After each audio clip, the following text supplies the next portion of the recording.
And we're live. Well, welcome everyone. This is the meeting of the Joint Committee on Fair Practices and State Personnel Oversight. I'm pleased to be joined by the members of the committee and my co-chair, Delegate Eric Barron. We have a very full agenda this afternoon, and I think that's been distributed to the public already. I think we're going to begin with just some opening remarks from the chairs, and beginning with myself, and then I'll hand it over to Chairman Barron as well. So I appreciate all of you for showing up. These are very serious concerns that we are trying to address this afternoon. We did request that Mr. Mcgrath attend, but it does not appear that he responded. Our aim at this hearing is to really get at the bottom of the situation to get to answers. Mr. Mcgrath has contended that Maryland Environmental Services is not an instrumentality or an extension of the state. Personally, I believe he's wrong on the legal reasons, the financial reasons, and the governance reasons. In fact, 95% of the revenue generated by MES comes from the state through state and local funding, and those ultimately are tax dollars. And the presentation from the Department of Legislative Services will shed more light on this. We also want to more closely examine the structure of the board. To me, it appears that the entire board is appointed or approved by the governor, and this further supports the argument that MES is an extension of the state. It also appears that this governance structure could lead to inherent conflicts of interest amongst the board members, particularly if subordinates of the director are serving on the board. We want to understand this board structure, its shortcomings, and reforms that may be needed to be considered by the General Assembly when it reconvenes next year. And finally, we want to understand the reasoning behind the board's approval of the severance package. Mr. Mcgrath has contended that this practice of a severance package is usual and customary. We want to know if that's the case and why that is. We'd also like to know if there's been any involvement from the governor's office in approving consenting of this severance package, why and how that was communicated. Mr. Mcgrath has also alleged that his decision to request a severance package might be different now given the state of the pandemic and the severe economic hardships that the state is in. He believes that he and the board were not aware of the significant budget shortfalls that the state would be experiencing, and quite frankly, that argument just doesn't hold much water, because in May, thousands of businesses were shuttered, stay-at-home orders were still in effect, tens of thousands of Marylanders were trying, oftentimes unsuccessfully, to seek unemployment benefits, and the effects of the pandemic were clear in May when Mr. Mcgrath sought this $250,000 severance package, and it's really shameful that he asked for it and embarrassing that he still fails to see where this went wrong. In closing, I'm concerned that this fits a pattern of behavior coming out of this administration of bringing those who are politically connected to fill positions in state government who have no experience or make poor decisions without accountability. We've seen that with Steve Krim's appointment to the Department of Budget and Management without any prior budgeting experience, with Superintendent Salmon's bonus payment during the pandemic for her to stay on for an extra year. And now we see this with a tone-deaf chief of staff demanding a $250,000 payment for voluntarily leaving a state job while rank and file state employees are being asked to cut back. And so we hope to get to the bottom of this and look forward to the further discussion with the board members and with Dr. Glass. I'll turn it over to the co-chair of this committee, Delegate Eric Barron. Thank you, Chairman Lamb. Let me begin by saying what an honor it is to serve on this joint committee with you. I'd again like to take this opportunity to recognize the work of my predecessor on the committee, House Speaker Adrienne Jones, for her contributions, which resulted in the establishment of the committee, which at this point now has a legacy of improving state personnel practices and helping our government be more accountable to the people. I believe a little more context is appropriate as we begin, and Chairman Lamb described a bit of this, but by May 2020, with unemployment claims skyrocketing and a projected $2.9 billion budget shortfall, the governor was working on cuts to state employee raises and potential layoffs.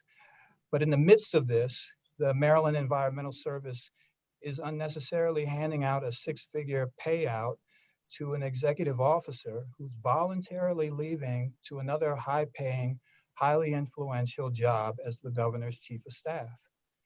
The committee still has hundreds of documents from the agency to sift through, but I'm thankful for today's witnesses for being here.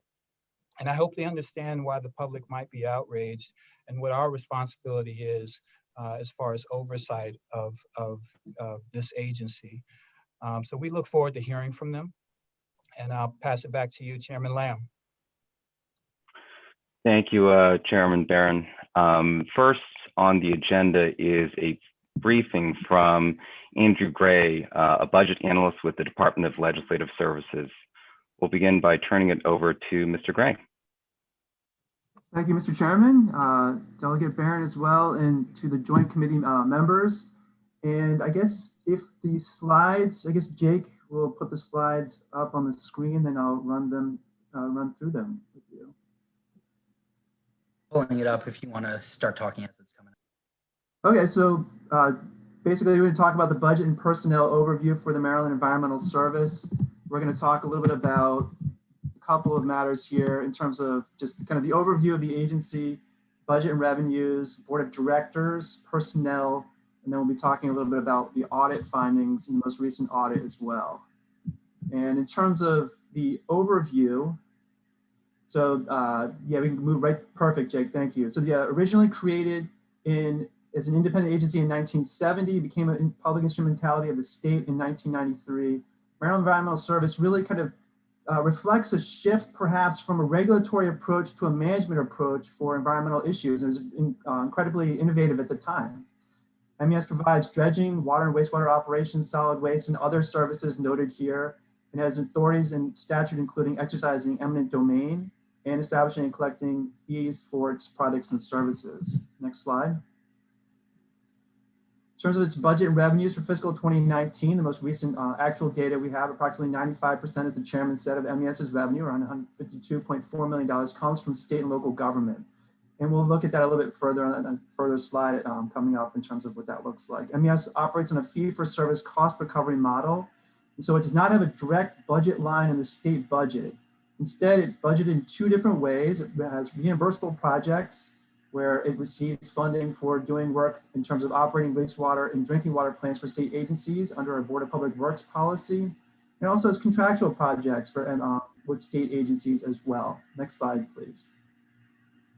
Here's the fiscal 2019 revenue by fund source, Pacman diagram, if you will. You see the state and local government accounts for around 95% of MES's revenues. The private sector around 3%, and federal MES own source revenues and grants for the remainder. Next slide. In terms of fiscal 2019 revenue by business activity, you see there that around 65% of MES's revenue comes from dredging, water and wastewater operations, and solid waste, and the remainder reflected there as well. Next slide. In terms of the fiscal 2019 to fiscal 2021 budget, just note here that at the very bottom of the screen, the budget reflects around $150.5 million for, 156.5, excuse me, for fiscal 2019, 165 million for fiscal 2020, and then 170.4 million for the fiscal 2021 allowance. The other thing I just note here is that in terms of the major changes from one year to the next, it appears that the salaries, wages, and fringe benefits do account for the largest changes of $1.9 million between fiscal 19 and 20, around 1.6 million for fiscal 20 to 21. Next slide. In terms of MES's fund balance, MES considers its undesignated, unrestricted net assets, money not committed to any other purpose, to be its fund balance. Its fund balance is $4 million in fiscal 2019, which is approximately 2.5% of its overall operating budget of that year. The estimated fund balance for fiscal 2020 is $3.3 million. It has used its fund balance in recent years to pay for Workday human resources software implementation, which will be discussed further as part of the MES audit findings, building expansion costs at Millersville headquarters, as well as expansion of healthcare benefits to retirees. Next slide. In terms of the board of directors, MES is governed by a 9-member board of directors. As the chairman said, there's a lot of control by the governor. The governor appoints the MES director and the 5 public and private sector members with the advice and consent of the Senate. Then the MES director in turn appoints the deputy director, secretary, and treasurer, who also serve as providing officers of the board. So therefore, a lot of power centered in the government in terms of the board of directors. Next slide, please. In terms of the personnel, MES's budget estimates around 845 positions in fiscal 21. This is dependent on available work though, so it could fluctuate depending on what comes along. Since becoming a public instrumentality of the state in 1993, MES has operated its own personnel system, so it's not part of the state personnel system. However, it does have a limited number of employees in the Maryland State Retirement and Pension System. It's around 11 the last time I looked.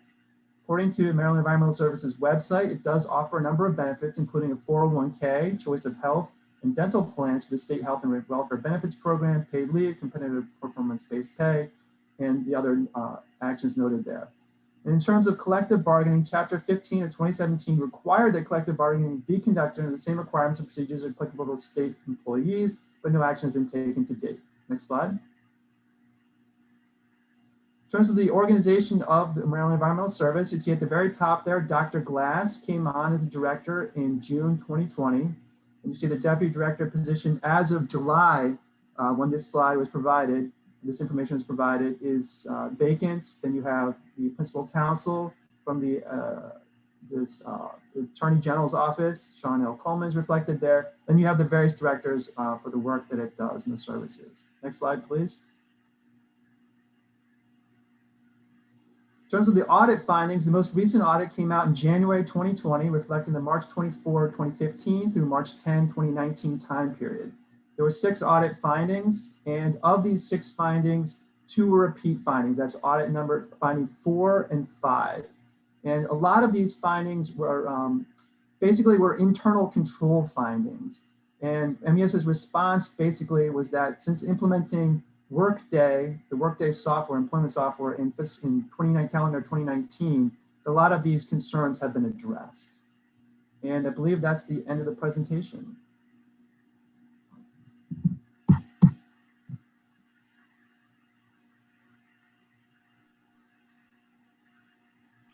Thank you, Mr. Gray. So we're going to proceed with questions from the committee. I just wanted to begin by zeroing in on some of the considerations that you had put forward of pieces of the statute that apply to the state statute that actually apply to MES, to really try to understand where the intersection is between MES as an extension or instrumentality of the state. My question is MES afforded preferred consideration by state or local governments over other businesses? For example, are they competing against others, or do they have exclusive relationships for their fee-for-service contractual work? And are all of MES's state projects competitively bid before MES is awarded the project? In terms of the first question, MES has been designed basically to not compete with the private sector. So they have to be asked to do work. Therefore, they're not competing with the private sector in a kind of, in a traditional sense of a corporation would.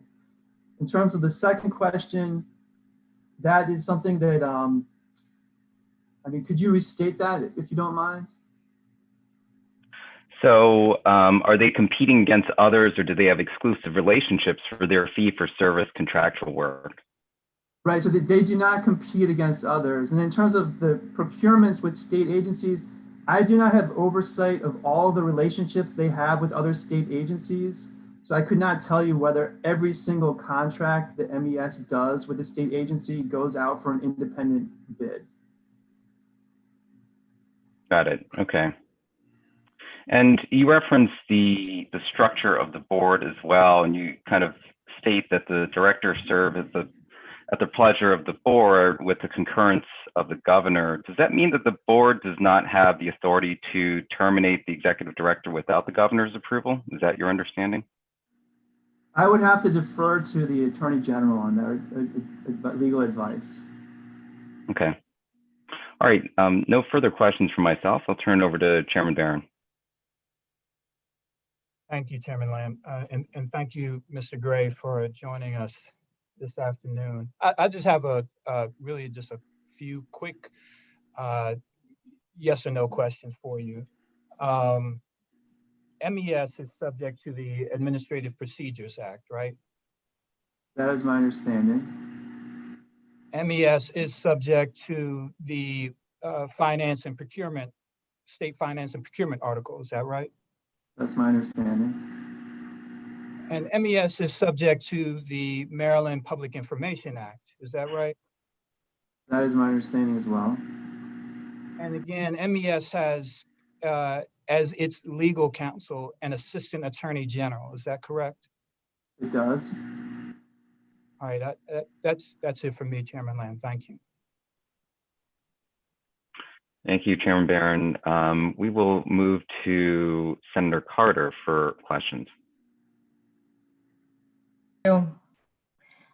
Following up just a little bit on Delegate Chairman Barron's questions, are board members required to file financial disclosures? I am not clear on that. I would have to get back to you on that, Senator Carter. It's a good question. I want to talk about the issue before us of the severance. And so I'm not sure if, are you able to talk about that? The only thing the documents that you sent to us, to our committee, that were requested by the chairs, the category for the policy on severance was empty. And so I'm wondering if it's because you don't have a policy on severance or you just chose not to send it to us. I'll defer to the agency on that one, Senator Carter. I think the agency will come forward with the full board to answer those questions as well. Okay. Well, There's certainly the opportunity to ask them that. Do you say no further questions? Yeah, that's it for me. Okay. All right. Thank you, Senator Carter. Next, we'll move to Delegate Corman.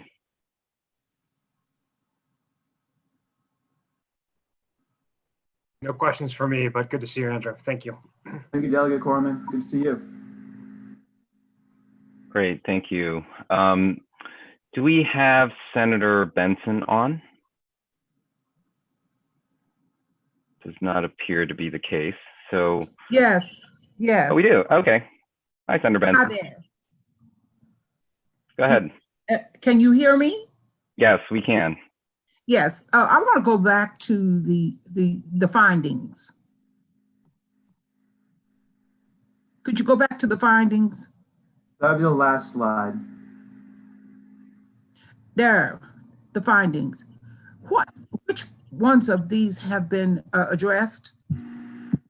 Maryland Environmental Service notes that it's in the stages of addressing all of the findings. Their audit notes the responses that Workday implementation in 2019 is going to help them out with a lot of these. And they are working towards also getting at least an omnibus agreement with other agencies to address any kind of contractual concerns that we're not having written agreements. And in general, they're taking steps towards all of these, but then we will not know for sure until obviously the next audit comes out. Would you agree that what the findings kind of imply that there is no system of accountability? These findings are typical of the agencies I've seen. The auditors do an excellent job of looking at all the internal controls. And quite often there are sometimes deficiencies that perhaps are difficult to address, and the auditors point them out and the agency addresses them. I cannot speak to whether this is more or less egregious than other audits I've seen. The written agreements with state agency for 69 facilities, they lack formal written agreements. That's something that's normal? Well, this actually goes back to a little bit of history. So they have a Board of Public Works policy that they operate under. And one of the questions was, does that Board of Public Works policy require a written agreement with every state agency? Maryland Environmental Service contested that, but then has now addressed that by, my understanding is to now moving forward, have some kind of agreement with everybody. And then the finding number 3 was really surprising. Have not established an effective controls over the processing of invoice payments. So they noted in response to that they're going to pull a random sample of 12 payments for supervisory review to ensure there's sufficient documentation. They also said that they implemented Workday on July 1, 2019. Again, that will help with all departmental approvals and tracking them electronically.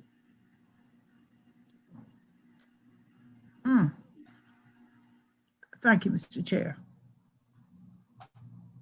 Thank you, Senator Benson.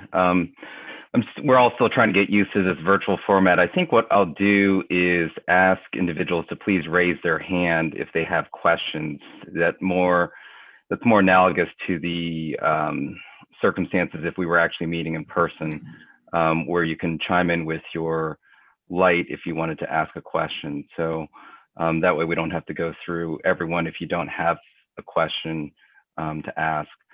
Of the remaining members of the committee that have not asked questions, are there any questions that you would like to present to the budget analyst? And we also have the board coming before us next. Any questions from the other members? I don't see any hands raised, so why don't we go ahead and conclude this part of the presentation. Thank you, Mr. Gray, for presenting this background information on MES. That was particularly helpful for us to have a good understanding of the agency before we delve further into this. Thank you, Senator. Okay, so next on the agenda is the Maryland Environmental Services itself. And I think we're going to begin with statements from the Executive Director and Chairman of the Board, Dr. Glass, and then move in sequence through the remaining members of the board. And we'll begin with Dr. Glass. Good afternoon, Chairs Senator Lamb and Delegate Barron, and other members of the Fair Practices and State Personnel Oversight Committee. For the record, my name is Dr. Charles Glass, Acting Director of the Maryland Environmental Service and Chair of the Board of Directors. These are the titles that are conferred on me to the Maryland Environmental Service Act, pursuant to the Maryland Environmental Service Act. I want to state clearly and for the record that I do not consider myself to be a Chief Executive Officer. I was appointed to my office by Governor Hogan, and I have a state badge. I am a state employee, and I am not leading a private business.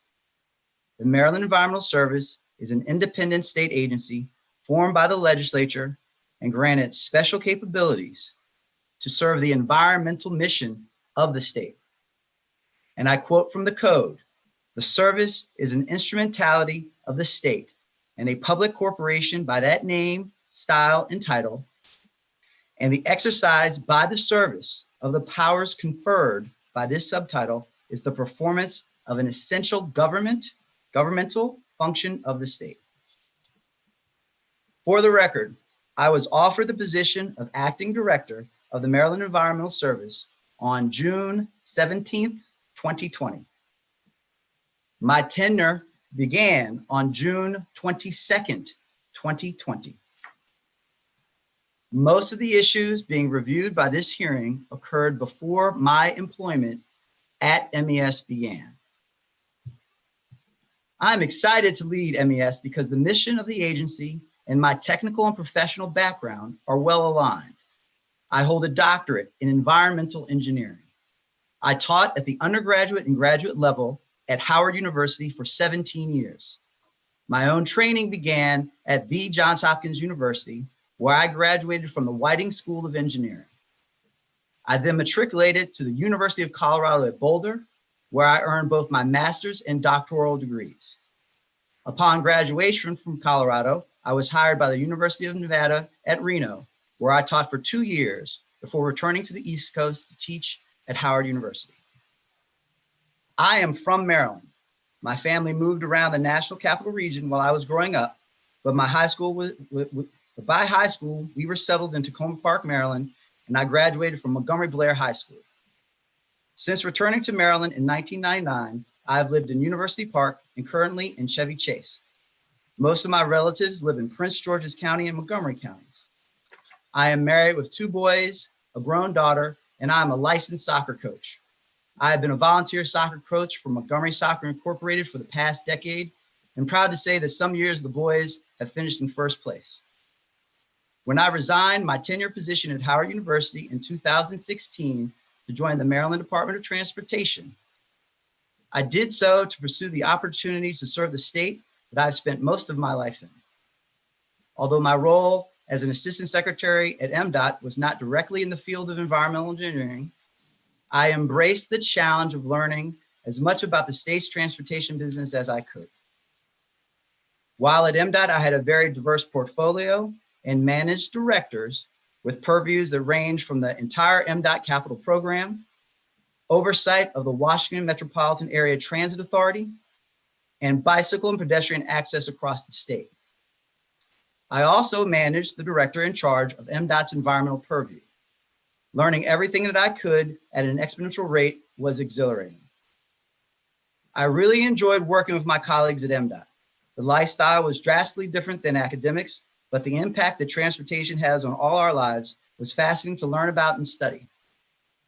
I worked on many projects, but two signature environmental projects were improvement to the $100 million per year Chesapeake Bay Total Maximum Daily Load program at MDOT and development of smart ponds to manage stormwater. In November 2019, Secretary Hadaway Riccio recommended my appointment to Governor Hogan to become the Deputy Secretary at the Department of Natural Resources. While there, I initiated a few projects along with my administrative duties in support of the Secretary. The most notable being a partnership with electric utilities in Maryland to provide for electric vehicle infrastructure on state land.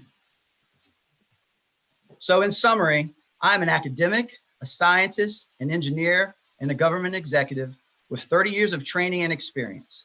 I am well prepared to lead MES to fulfill its mission, lead the exceptional staff of scientists, engineers, and professionals, and maintain the core values of operations and fiscal responsibility. MES, as a not-for-profit independent state agency, has three main groups: dredging, water and wastewater, and solid waste, recycling, and energy. Inside each group, there are multiple divisions. The dredging group is approximately 100% state funded by MDOT MPA. The other two groups are approximately 50% funded from the state and 50% funded from county and local governments. MES receives a small portion, as Mr. Gray described, of funds from federal sources and even less from private entities. The experts in the three business groups at MES largely function as managers of private industry consultants and as operators of water, wastewater, and energy, landfill, and recycling facilities for Maryland County and local municipal clients. MES was granted three major capabilities by the legislature when it was formed and revised in 1993. MES has its own procurement system, personnel system, and financial management system that are substantially independent from other state systems. In procurement, MES is exempt from most of the state procurement law. The agency has adopted procurement regulations, which can be found in COMAR. MES's stated procurement policy is to procure supplies, services, and construction in a cost-effective manner consistent with the best interests of the service, its clients, its vendors, and the general public. But in keeping with MES's status as a unit of state government, it also is subject to the state's MBE program, for which MES has close to a 29% attainment rate, the debarment law, state performance and payment bond requirements, and prevailing wage requirements. As Mr. Gray described, MES separated from the state personnel management system in 1993. Section 3-103.1 of the MES Act states that the service shall establish a personnel system that is based on merit and compensates employees based on performance. It has adopted human resources regulations that can be also found in COMAR. Since 1993, new MES employees have not been allowed to join the state retirement and pension system. Instead, MES has created a 401k retirement program for its employees and provides modest health benefits for retirees. While the more than 800 MES employees are essentially at will, they are still entitled to certain protections under state law. These unique capabilities allow MES to respond to emergencies and execute its environmental mission for the citizens of Maryland in a way that simply gets things done. Finally, to the matter at hand. I was not at MES when the decisions were made regarding Mr. Mcgrath's severance package. After assuming responsibility as acting director, I reviewed the minutes and I've been briefed over the past weeks on the actions of the board. I have no direct firsthand knowledge of the incident. I simply was not the director or chair of the board at the time and feel as though it is unprofessional to repeat rumors and innuendo. Within my authority, I have requested that 2 board members end their service on the board, and they accepted my request on August 21st, 2020. In no way should this reflect on their characters. Dr. Street, the former secretary of the board, is a highly respected veterinarian and has served on many boards in the state. I'd like to add that Dr. Street has now been put in the public view in the papers, and I in no way communicated or denigrated Dr. Street's character, and my request for him to get off the board had nothing to do with anything other than me wanting to control the 3 positions that are in my direction and move forward. Mr. Harris is also the managing director of finance, and I expressed to him that I believe that the treasurer of the board should be a person that reviews the work of the managing director of finance. Thus, the roles should be split. This action is among many that I've initiated to bring positive change to MES. Moving forward, I want to assure that MES upholds the highest levels of public trust. I welcome the oversight of this joint committee and any other legislative committees that would like to evaluate the policies at MES. Along with board changes, I have taken several other steps to improve accountability in my first 60 days at MES. MES has a financial audit performed every year to ensure that generally accepted principles of government accounting are followed, and that audit is underway. I have also initiated these additional steps to improve accountability at MES within the last month. These steps include: I have begun the process of hiring an internal auditor. I ordered a financial compliance audit of all discretionary expenditures by senior executives over the past year, including a review of those expenses from the perspective of the governor's executive order, standards of conduct for executive branch employees, and reporting of misconduct. I requested and reviewed a timeline of all activities surrounding the last year's audit, Office of Legislative Audits Triennial Review that was conducted as Mr. Gray has presented. And I've initiated with the Assistant Attorney General a review of all policies that are reviewed and approved by the board. In closing, while I know that this investigation must take place, I would like to humbly ask for the opportunity to demonstrate that MES can continue to meet the challenges of the day and continue to excel at its mission. As the new acting director, I would like to work with the legislative and executive branches to perform a full review of all policies and practices at MES. I hope that you will support me in performing this review in an open and transparent manner, adding the necessary internal and external controls to ensure that MES can continue to provide exceptional services while functioning in a business manner that is beyond ethical reproach. If reforms are determined to be necessary, I will work tirelessly to establish and implement them. The talented, hardworking women and men of MES are out on the front lines, purifying water, keeping the channels of the Port of Baltimore open, and recycling waste products every day, 365 days a year. For 50 years, MES has been meeting this environmental mission. The legislature created a singular entity that is unique in our country. MES will make this right. Under my leadership, MES will be open and transparent every step of the way. The science and engineering are strong at MES, and the agency is an asset to the state. Thank you for the opportunity to provide this statement this afternoon. Chairs Barron and Lamb. Thank you, Dr. Glass. And there'll be time for questions for Dr. Glass and the other individuals who are appearing before the committee at the end. But I did want to express our appreciation for your candor and your swift action in taking steps to try to address some of the concerns that have already come forward to date. And certainly appreciate you being here to answer our questions as well. Thank you. And with that, we will move on to Mr. Michael Harris, the Managing Director of Finance and also the Treasurer of the Board. Good afternoon, Chairs and Senator Lamb.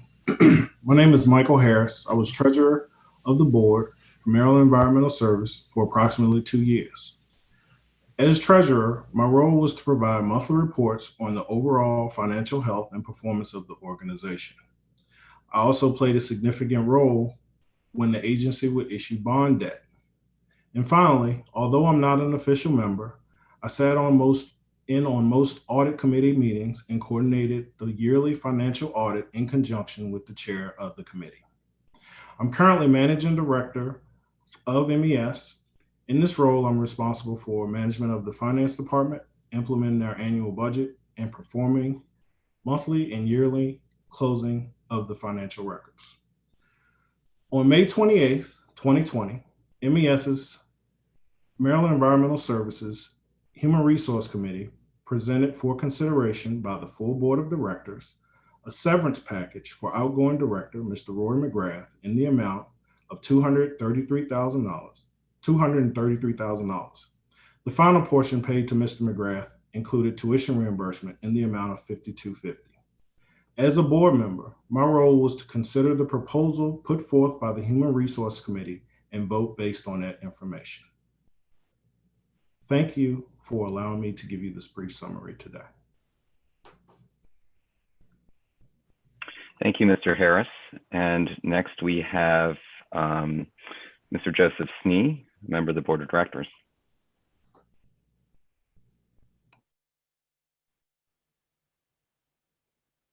Can you hear me okay? Yes, we can. Okay.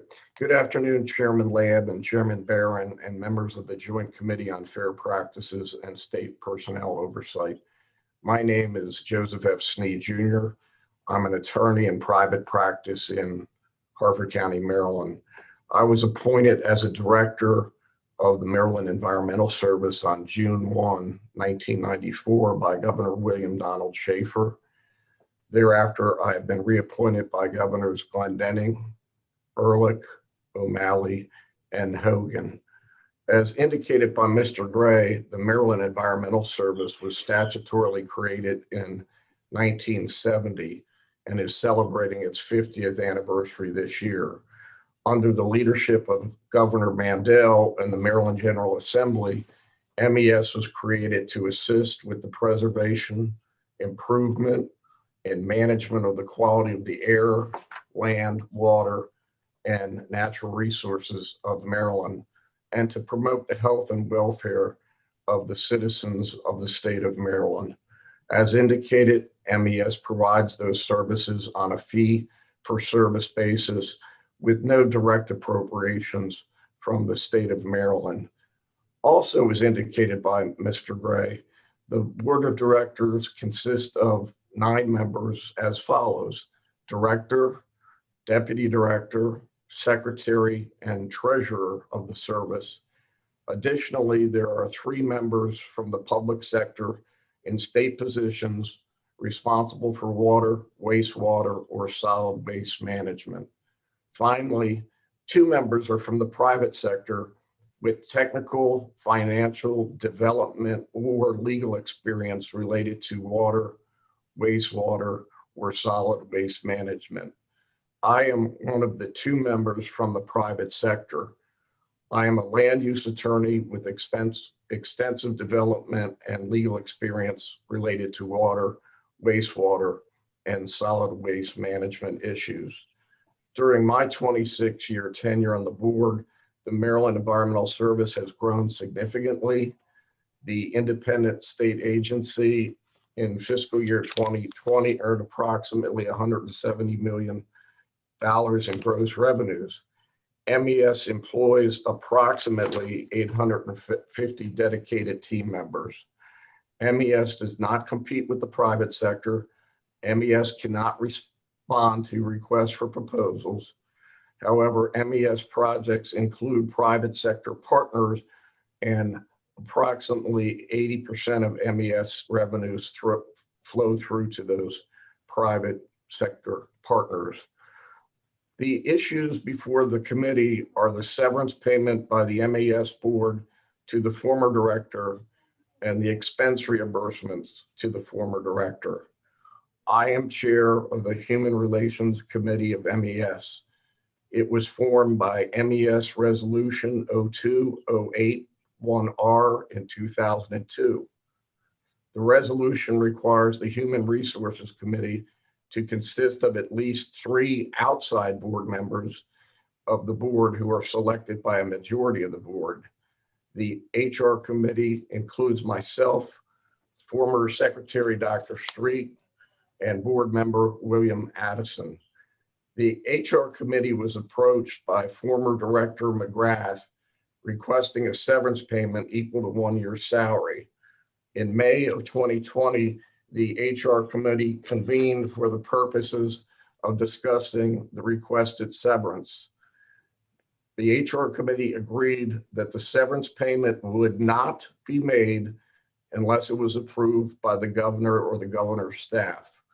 I was directed by Dr. Street and Mr. Addison to telephone Mr. Mcgrath and ask him if the governor's office was aware of the proposed severance payment and did not object.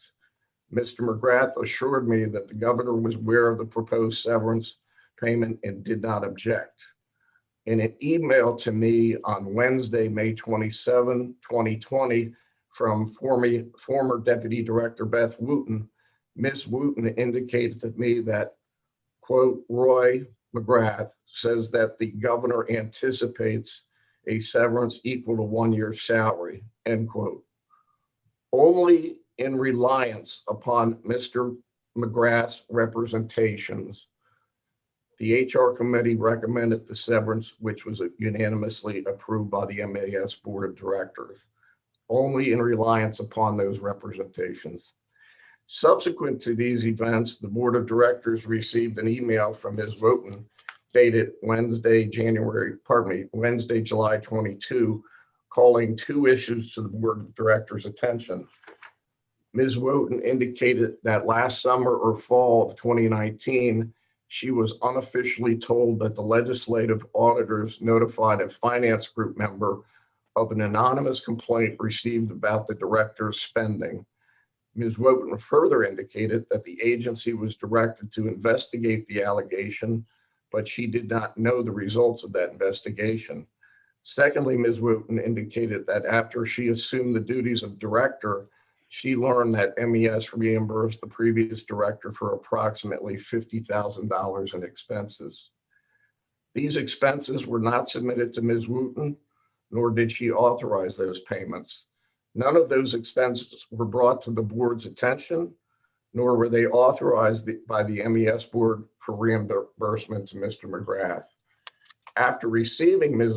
Wooten's email regarding the same, I emailed the entire board and our council on August 6, 2020 at 12:39 p.m. I requested a board meeting to review the issues of the former director's expense account, reimbursement for the same, the location of the former director's MES vehicle, how it was titled, his expenses for his home office, private sector, etc. I indicated to the board that we have a fiduciary responsibility to MES and the state of Maryland to evaluate and account for those expenses that were never disclosed to the members of the board of directors. I urge the audit committee to act immediately to review the same. It is my understanding that your committee has copies of all the expenses.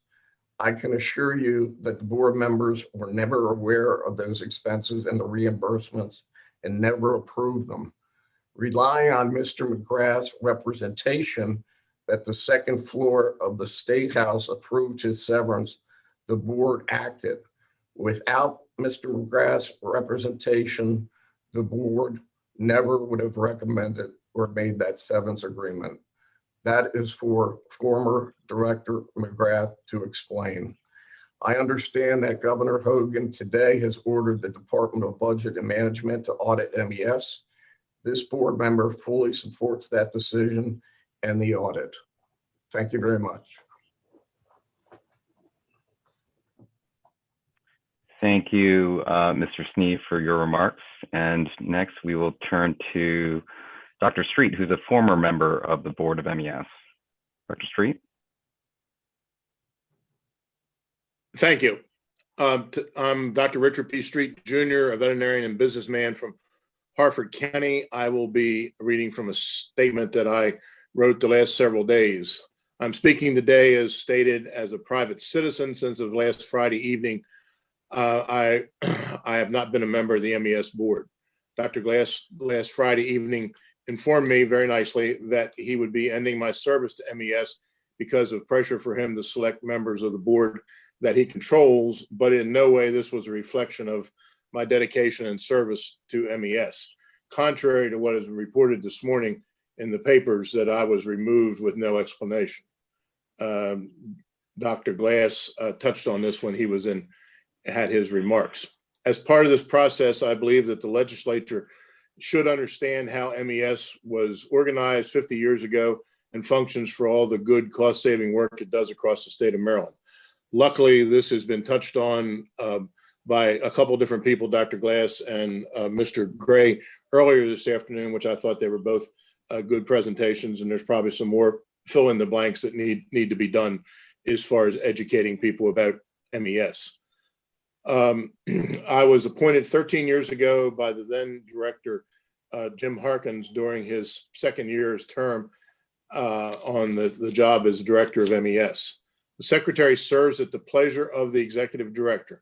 Yes, I've had a title, but as secretary, but I'm not a salaried employee or privy to anything that the other 5 lay members of the board are not privy to.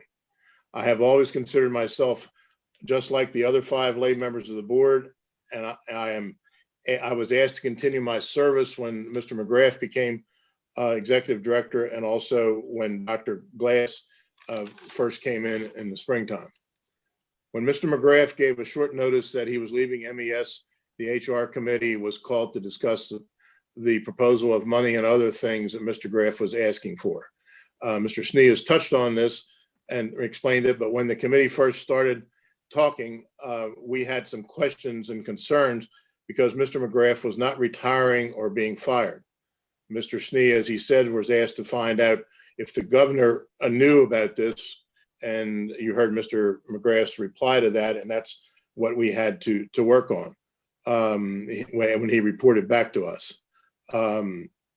After much discussion, the committee came up with a recommendation that we thought was in the best interest of MES, given the information and the circumstances we had before us at that time.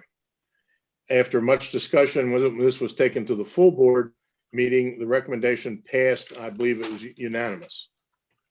I've always supported and still do support the governor for doing a good job of a thankless job that's hell if you do and hell if you don't.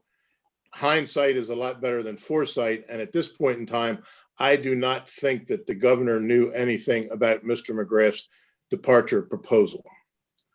In reference to Mrs. Wooten's email after she retired concerning the audit letter, the anonymous complaint, and the reimbursement of Mr. Mcgrath's $50,000 to $60,000 of expenses, I was not aware, and I do not believe that any of the other lay members of the board were aware of this until we got the email. The board raised concerns and asked a lot of questions. All the answers have not yet fully been provided as of even now. We were told that it is being looked at by the auditors and senior management, and the results were being forthcoming, but as so far, a lot of the answers have not been forthcoming. The board has had no discussions on this, and if the reimbursements were paid, I do not know who authorized it. As this has evolved, I believe that there are still many questions that need to be answered around the who, what, and when certain things were done in the past couple of years.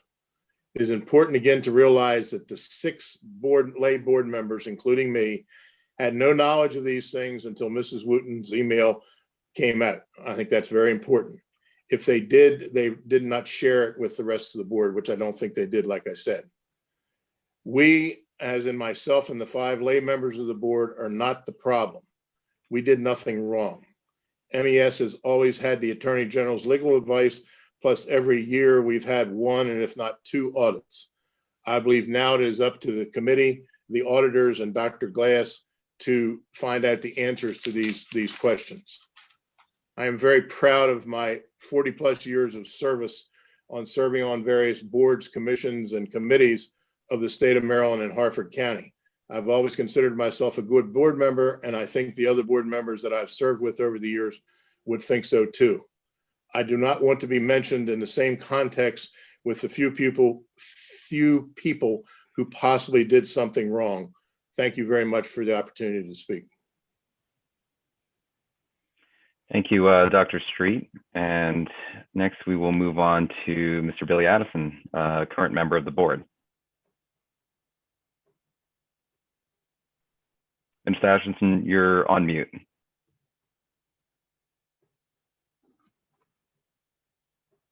Sorry, Mr. Chair, we're working on fixing that Yeah, now. go ahead.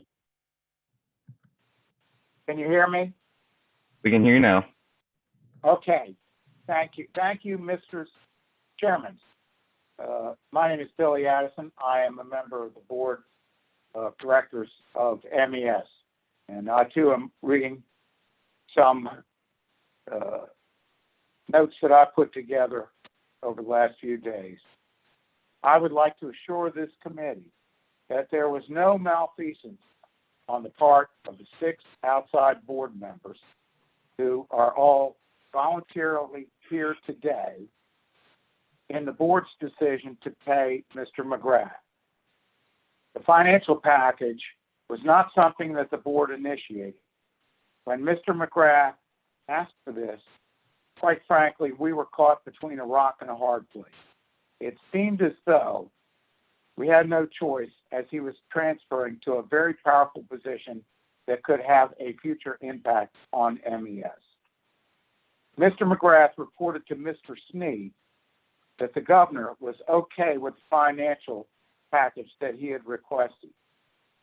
I want to make it very clear to all present today that I personally am not suggesting that the governor knew about this financial package. I am saying that Mr. Mcgrath reported such to the MAS board, and there's a big distinction between the two. I'm very upset about this, as Mr. Mcgrath put this board in a horrible position with no good outcome. And that is all I have to add on that subject matter, except to say that I believe that the board did what was in the best interest of MES at the time. Now, at this point, Mr. Chairman, I would like to, with your permission, I would like to say a little bit about the BEST program. The BEST program and BEST Plus were established many years ago as an employee incentive program. It was brought to the board by the staff. It was adopted by the full board, whose members include the director at the time, the deputy director, and the treasurer. All employees and executive staff are eligible and do participate. The MES attorney, provided by the Attorney General, was present at all discussions. In order for any payout to be made, there are many criteria that must be met, including the bottom line of the business. Some years, no payout was made. Does the BEST program go against the charter or creating statute? I have no idea, but I believe that someone on the executive staff or the MES attorney or the auditors would have advised us if that was the case. If the BEST program was not permitted by the statute, we would not have adopted it. In addition to the BEST program, there is an INSPIRE program that awards employees monetarily for innovative ideas or extraordinary service. And that brings us to what is MES? What is it? In my mind, it's not a state agency as it gets no state funds. It is a fee-for-service business. It is true that it does do business with counties and municipalities, as well as private entities. However, those counties and municipalities do not have to do business with MES. They can do the work themselves. or hire someone else or not do the work at all. To get that business, MES must be competitive and offer a good product at a fair price. That in turn requires salesmanship to get new business and retain old business. And the head salesman is the director. And we have had some exceptional directors.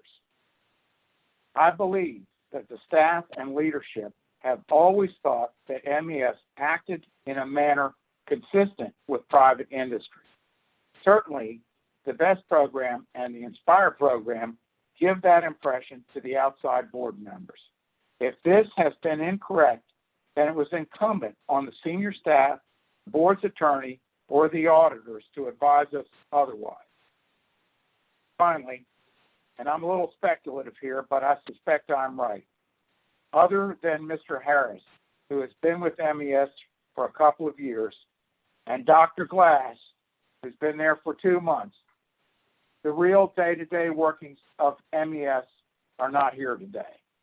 There are no former directors, no former deputy directors, no former treasurer, no executive staff, no MES attorney, and no auditors present.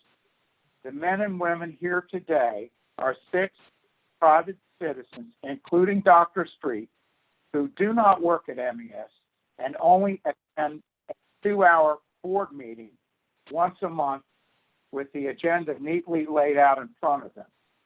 I suggest that it is possible that there is a great deal that we as outside board members don't know or about which we are not informed.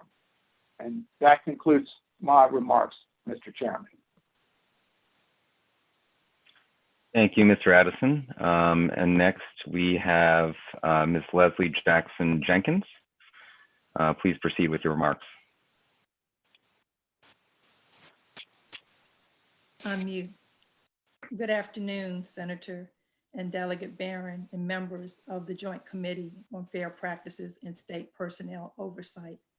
I'm pleased to provide my opening statement that covers my respective role on the board of MES, including a discussion of my role in determining executive compensation. I have served on the board for 22 years. I was appointed by Governor Glendening in 1998. I am a public sector member. I, as Mr. Addison said, attend a monthly meeting and vote on various issues brought to the board. I am not involved in the day-to-day workings of MES, but I do have industry and specialized knowledge that is helpful to MES, which is, of course, is a self-supporting agency that works with government and private sector clients. As a board member, my role in working with government and private sector clients include also determining the executive compensation, which is to consider the information and the data that is presented by the Human Resources and Compensation Committee, and then vote on the motions that is being proffered by a board member. My understanding is the director serves at the pleasure of the board with concurrence of the governor and shall receive compensation as may be determined by the board. The deputy director, secretary, and treasurer serve at the pleasure of the director and receive such compensation as may be determined by the board. I also consider various issues related to MES personnel policies and procedures, procurements, change orders, contract amendments for goods or services that are over $250,000. On occasion, we also approve other resolutions, which would include bonding. I review the annual performance goals established by MES employees to provide appreciation and incentives to those team members. By resolution on August the 15th, 2002, the board established an Audit Committee and a Human Resource and Compensation Committee. Each committee consists of at least 3 outside board members. The Audit Committee reviews the auditing, accounting, and financial management practices and procedures of Maryland Environmental Service and makes recommendations to the board. The committee also undertakes any other activities that the board may request. The director or the treasurer may provide staff to assist the Audit Committee. I currently serve as the Audit Committee Chair. Most recently, we reviewed the auditor's year-end schedule, work plan in preparation for the annual year-end audit report, and then we'll present the final audit results to the board. This concludes my opening statement. Thank you. Thank you, Ms. Jenkins. And next we will have Mr. J.P. Smith. Mr. Smith, you can proceed with your remarks, current member of the board.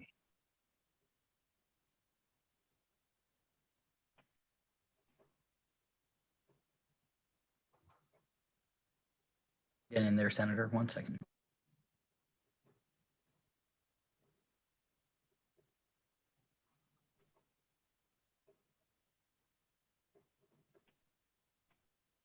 We're having a bit of technical difficulty with Mr. Smith, if you want to move on. Yeah, we'll go ahead and proceed with the last member of this panel, and that is Morgan Hall. And if you want to go ahead and proceed with your remarks, you can begin now, current member of the board. Hello, can everyone hear me? Yes, go ahead, Mr. Hall. Okay. Good morning, board. My name is Morgan Hall, Morgan Gilbert Hall, Jr. I've been a member of the board since March the 23rd, 2020. My views on the roles of the board members are such: provide the effective organizational oversight that maximizes MES's mission, provide funding approval on proposed contracts above $250,000, ensure that the CEO stays on track to achieve the organization's mission. My views on the determining the executive payout is as such. My understanding was of that the executive payout that the executive was being paid out for the leave accumulated during his tenure, which amounted to $211,000. I was also under the assumption that the executive was being reimbursed for educational training, for employee bonuses, and also like expenses like occurred during his tenure, which exceeded profits from fiscal year 2019. And that's all I have at this moment. Thank you. Thank you, Mr. Hall. We have. We'll see if we can have. Yeah. We have DLS staff reaching out to Mr. Smith to see what we can work on. Mr. Smith, I don't know if you could hear us, but because you're on the phone, Mr. Smith, you there? Mr. Smith? He's unmuted, Senator. Mr. Smith, can you hear us? If so, you can begin.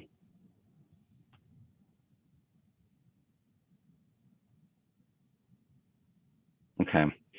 It appears that we don't have him at this moment. If he's able to join, or at some point if we can hear him, we will have him provide his remarks as well. So I think we've had all the current and former board members speak as part of this panel. We're going to go ahead and open it up for questions now. And I will begin. I do want to touch on the structure of the board, because I think there's some important questions here to understand. Clearly there was a reason at some point that MES was created as an instrumentality of the state. And there are certain authorities granted to it as really an extension of the state as an agency, and why there was a board that was created to oversee this. It would be helpful to understand from the board members why MES couldn't just do what it's doing without having this unique arrangement with the state. That what is actually conferred to MES that this unique arrangement assists with, and if MES were simply an extension of the state or more formally folded within a state agency, what would be the downsides or disadvantages of that? is this arrangement current, or does that need to be looked at again? Chairman Lamb, I've been unmuted, so I assume that I'm first to be able to try to answer that question. I think that the three primary differences, having been at two other agencies, the procurement differences are startling. In my first 60 days, procurements moved towards me from staff and through senior management in a fashion that I'm not associated with in other agencies. And within the time frame of the a board meeting, 30 days approximately, those procurements can move to the point where they are approved by the board. And in some instances, as long as it does not meet a threshold, does not go before BPW. So the capability of a procurement to be executed in time to meet real-time emergency or environmental needs is drastically different. I'm not aware of how deep that goes with the other two differences, although procurement is closely tied to financial execution. So the articles that relate to the financial differences and the procurement policies are largely would not be able to be possible in the current structure of most departments. And I'll leave it up for other board members to raise their hand and see if they want to answer that more fully. Any other members of the board would like to add to that? There are some folks who have served for a while on this board.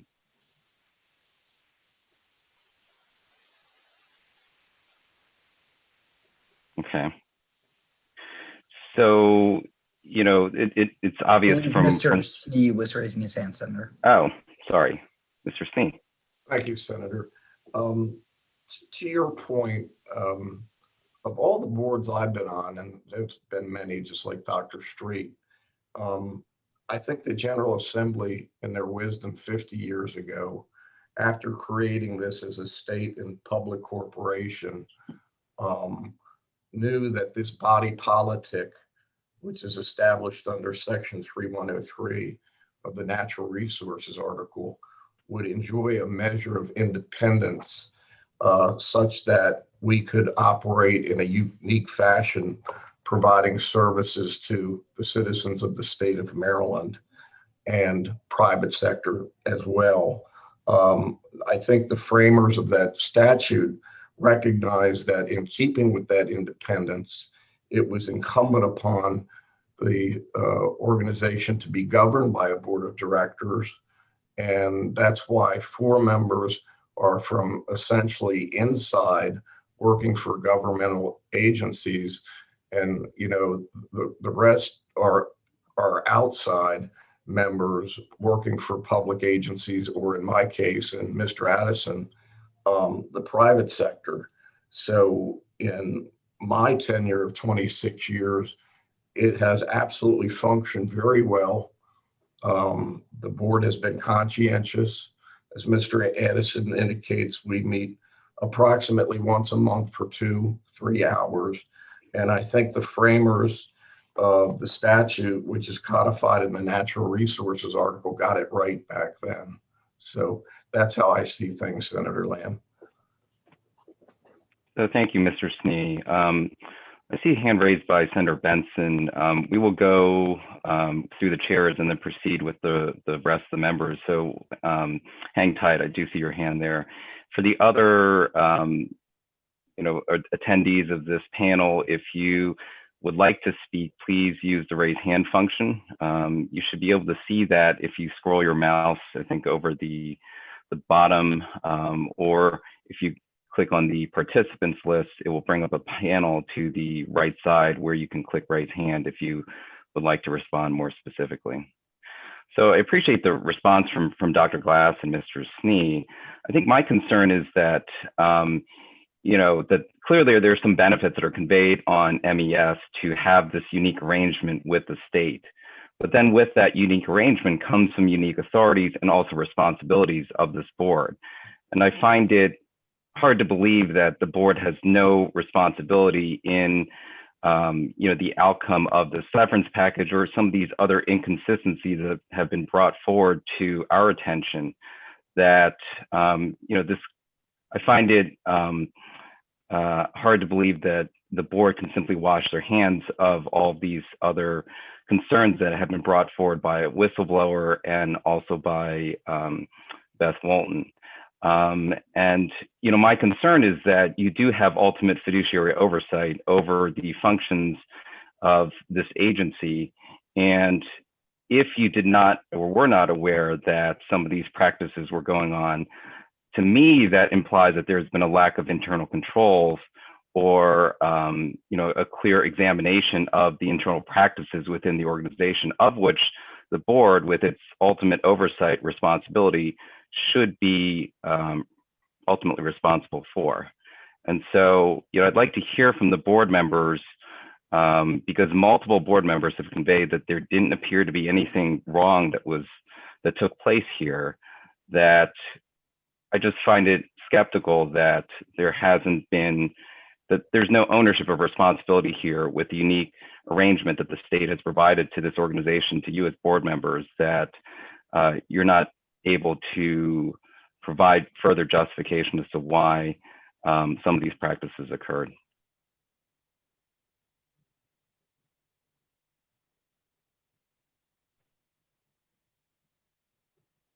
Any of the board members have any comment on that?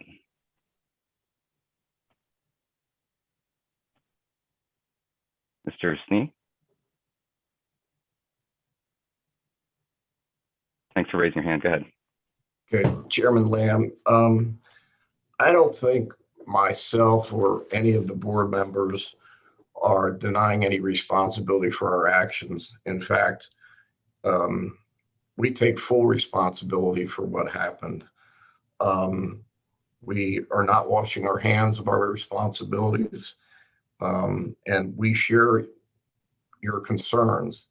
In terms of internal controls, I did meet with Dr. Glass and asked him to promulgate new policies and procedures to make sure that in the arena of expense reimbursement, that the board is aware of it, and there are certain thresholds that if they exceed a certain amount, the board has to approve in the future. I know Dr. Glass is working on those, and hopefully they'll be promulgated soon and adopted by the board as soon as possible. With respect to the severance, again, we relied on a representation from the former director, and it was only upon his representation did we act. Had he not assured us of that the second floor had approved this, we would have not have made the severance payment. I too believe Dr. Street that probably the second floor was not aware of this, and Mr. Mcgrath is the one that needs to answer that question. So thank you, Mr. Snee. Any other comments from other board members?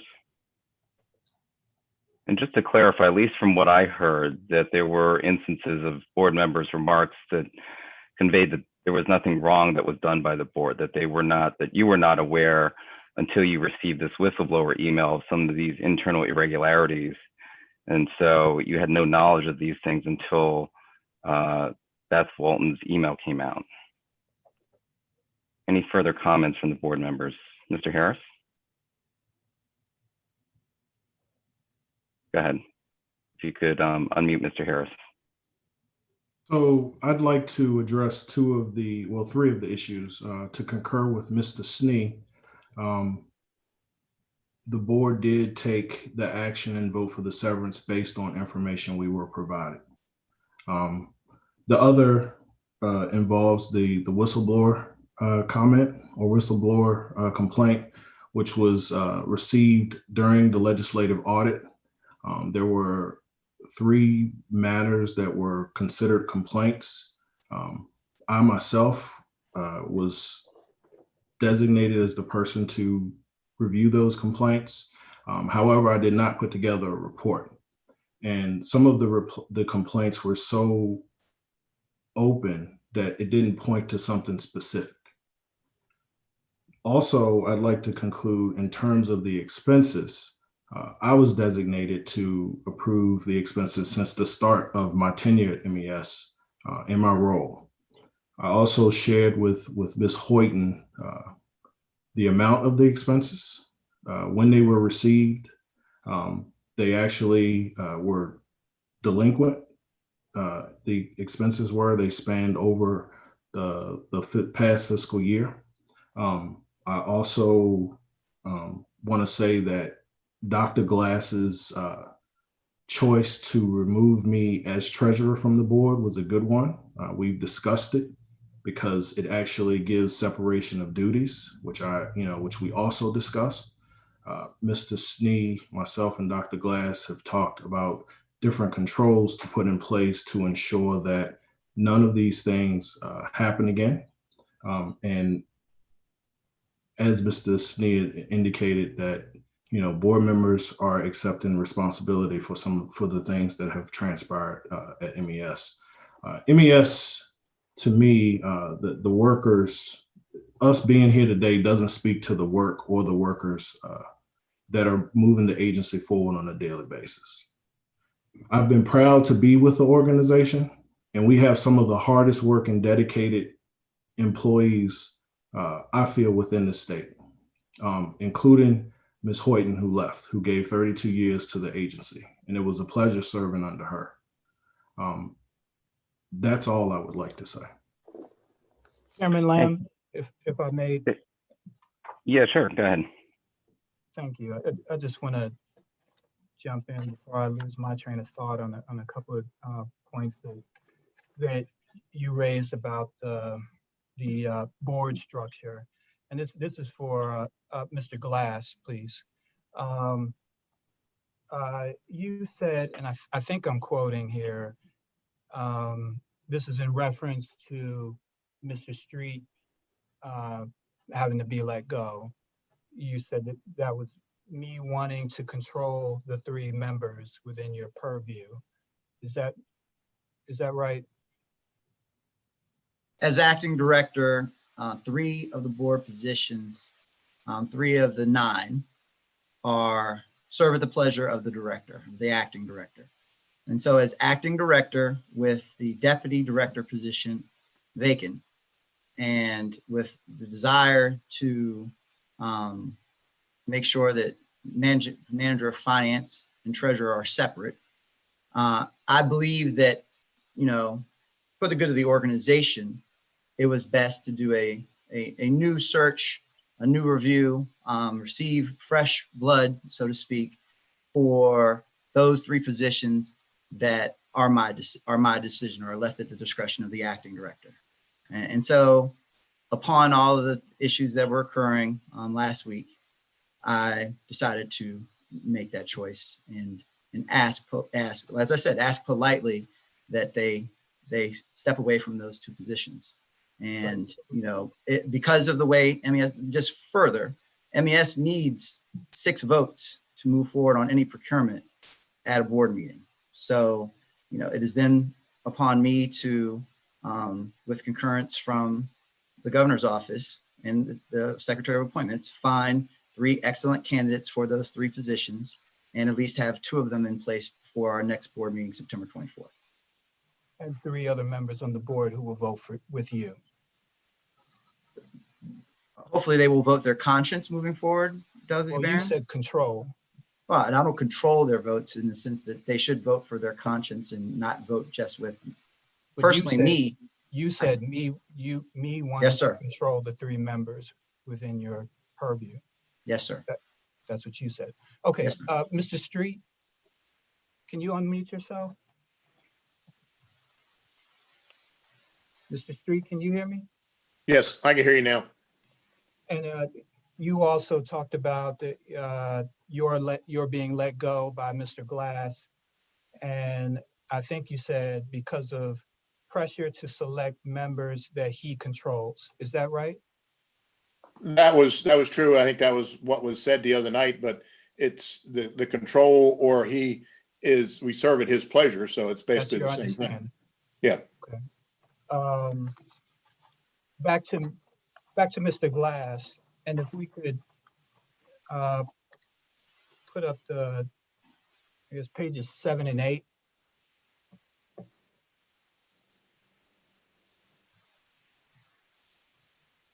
If you could expand that, please. These are a part of the document request that we got from the governor's office, and would appear to be text messages between you, Mr. Glass, and Mr. Roy Mcgrath. And I think these are from June 20th, just before your tenure began. And it appears he's probably one of the first people that schooled you on the board structure and your ability to control the board. And the page that we're looking at, if we, and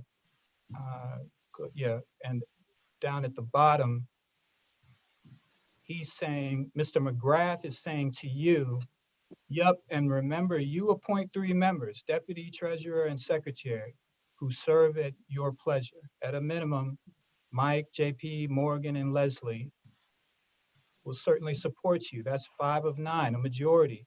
Billy too, if we need to call him. He's saying we. He's chief of staff at this point, but he's saying we. Only Beth, Joe, and Dick are questionable. Introductory calls tomorrow.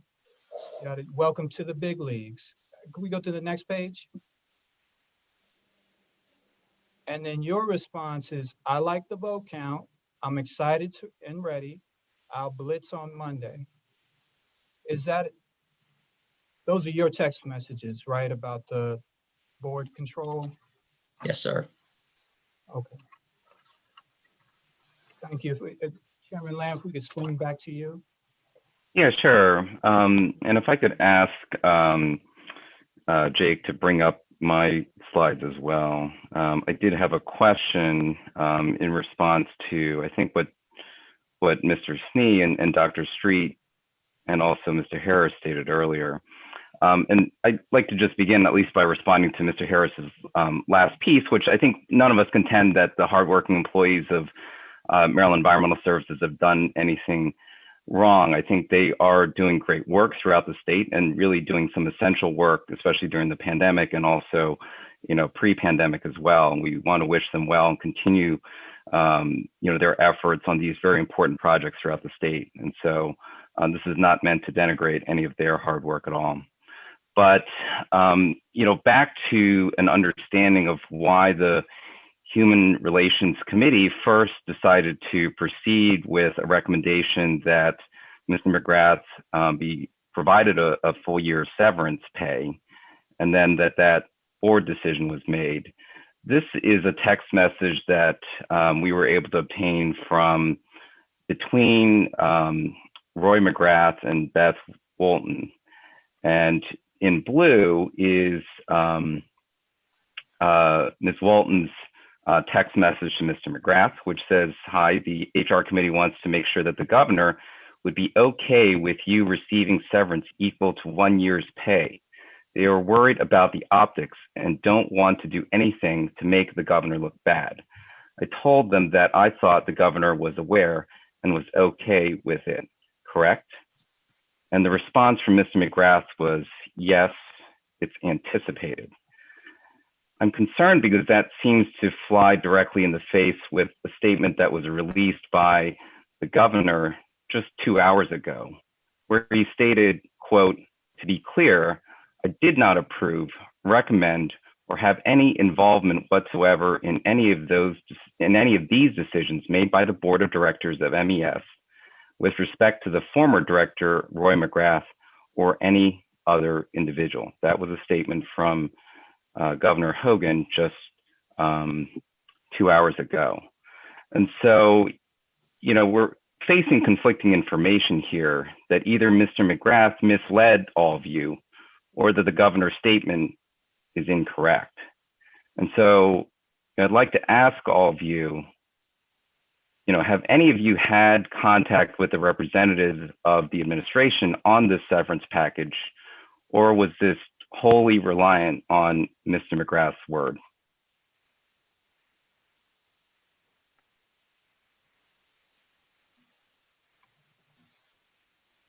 I'll go first. I think I'm unmuted. No, it was just totally from Mr. Mcgrath through Joe Snee.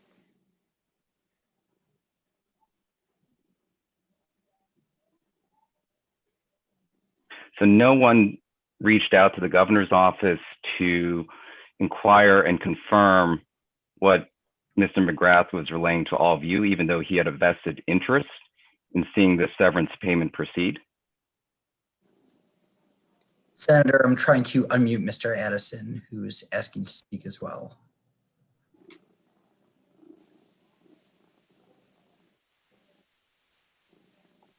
No one to my knowledge. It's while you're trying to unmute him.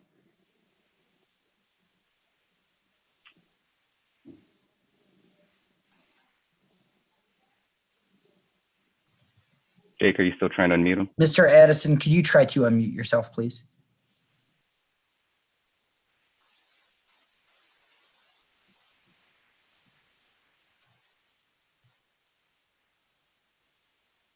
Do any of the other? Oh, go ahead, Mr. Addison. The answer is no on both questions. The answer is no. Do you think there was a responsibility, this is to all the board members that had served then, to have reached out to someone in the governor's office to confirm this, given that the individual requesting the severance payment and the one that's conveying this information to you clearly has a conflict of interest in this regard? And why not? In hindsight, I think you're probably correct. I think we should have. Yeah, I do. So do you believe? Go ahead, Mr. Addison. I'm just saying we took Mr. Mcgrath at his word. We shouldn't have. And so it seems like the consensus of the committee, based on your remarks earlier, is that Mr. Mcgrath misled you. That's what I'm thinking. I agree. Yes, sir. Okay, unfortunately, Mr. Mcgrath is not here to provide his response to that. Jake, if you'll proceed to the next slide, I think this was referenced by Chairman Barron in his remarks earlier, as well as some of those of the other attendees.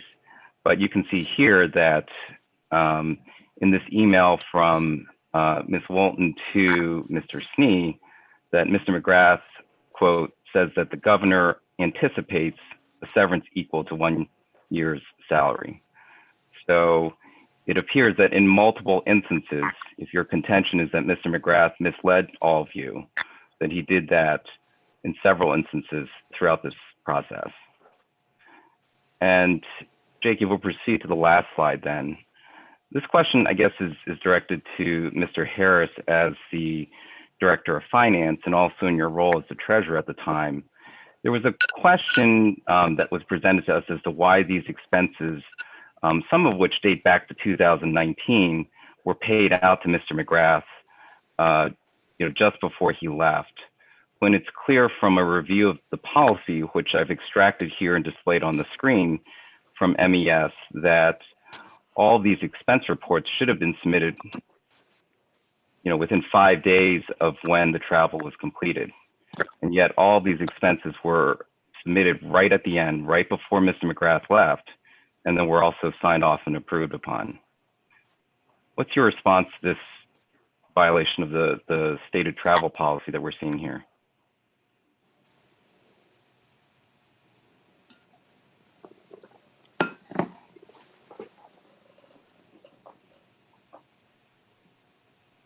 There is a clear violation of the travel policy.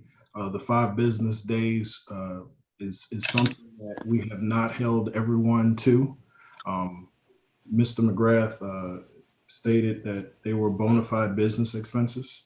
I encumbered the funds for the 2019 fiscal year 19 travel. I encumbered those funds and made sure they were on the books. And like I mentioned before, I was in a tough position regarding these expenses. I did ensure that, the expenses were stated to be business expenses, but the delinquency of them, yes, I will accept responsibility for that. However, I did let Ms. Hoyt know that we were paying the expenses. And, we had several issues with us trying to lock him or close him out of the system because we needed to get all of his administrative tasks completed before we could process his final paycheck, as well as the severance that we're here today speaking about. Okay. May Yeah. I jump in real quick? I just Yeah. you had touched on something key in your questioning regarding the board's deliberation on the severance, and I'd like to talk to ask some questions of Mr. Snee. If you could unmute yourself, sir. Mr. Snee, how long again have you been a board member of MES? Mr. Chairman, 26 years. And how long have you been the chair of the Human Resources Committee? I'm not really sure about that. I think it may be since its inception, but don't hold me to that date because that position was created many, many years ago. Okay.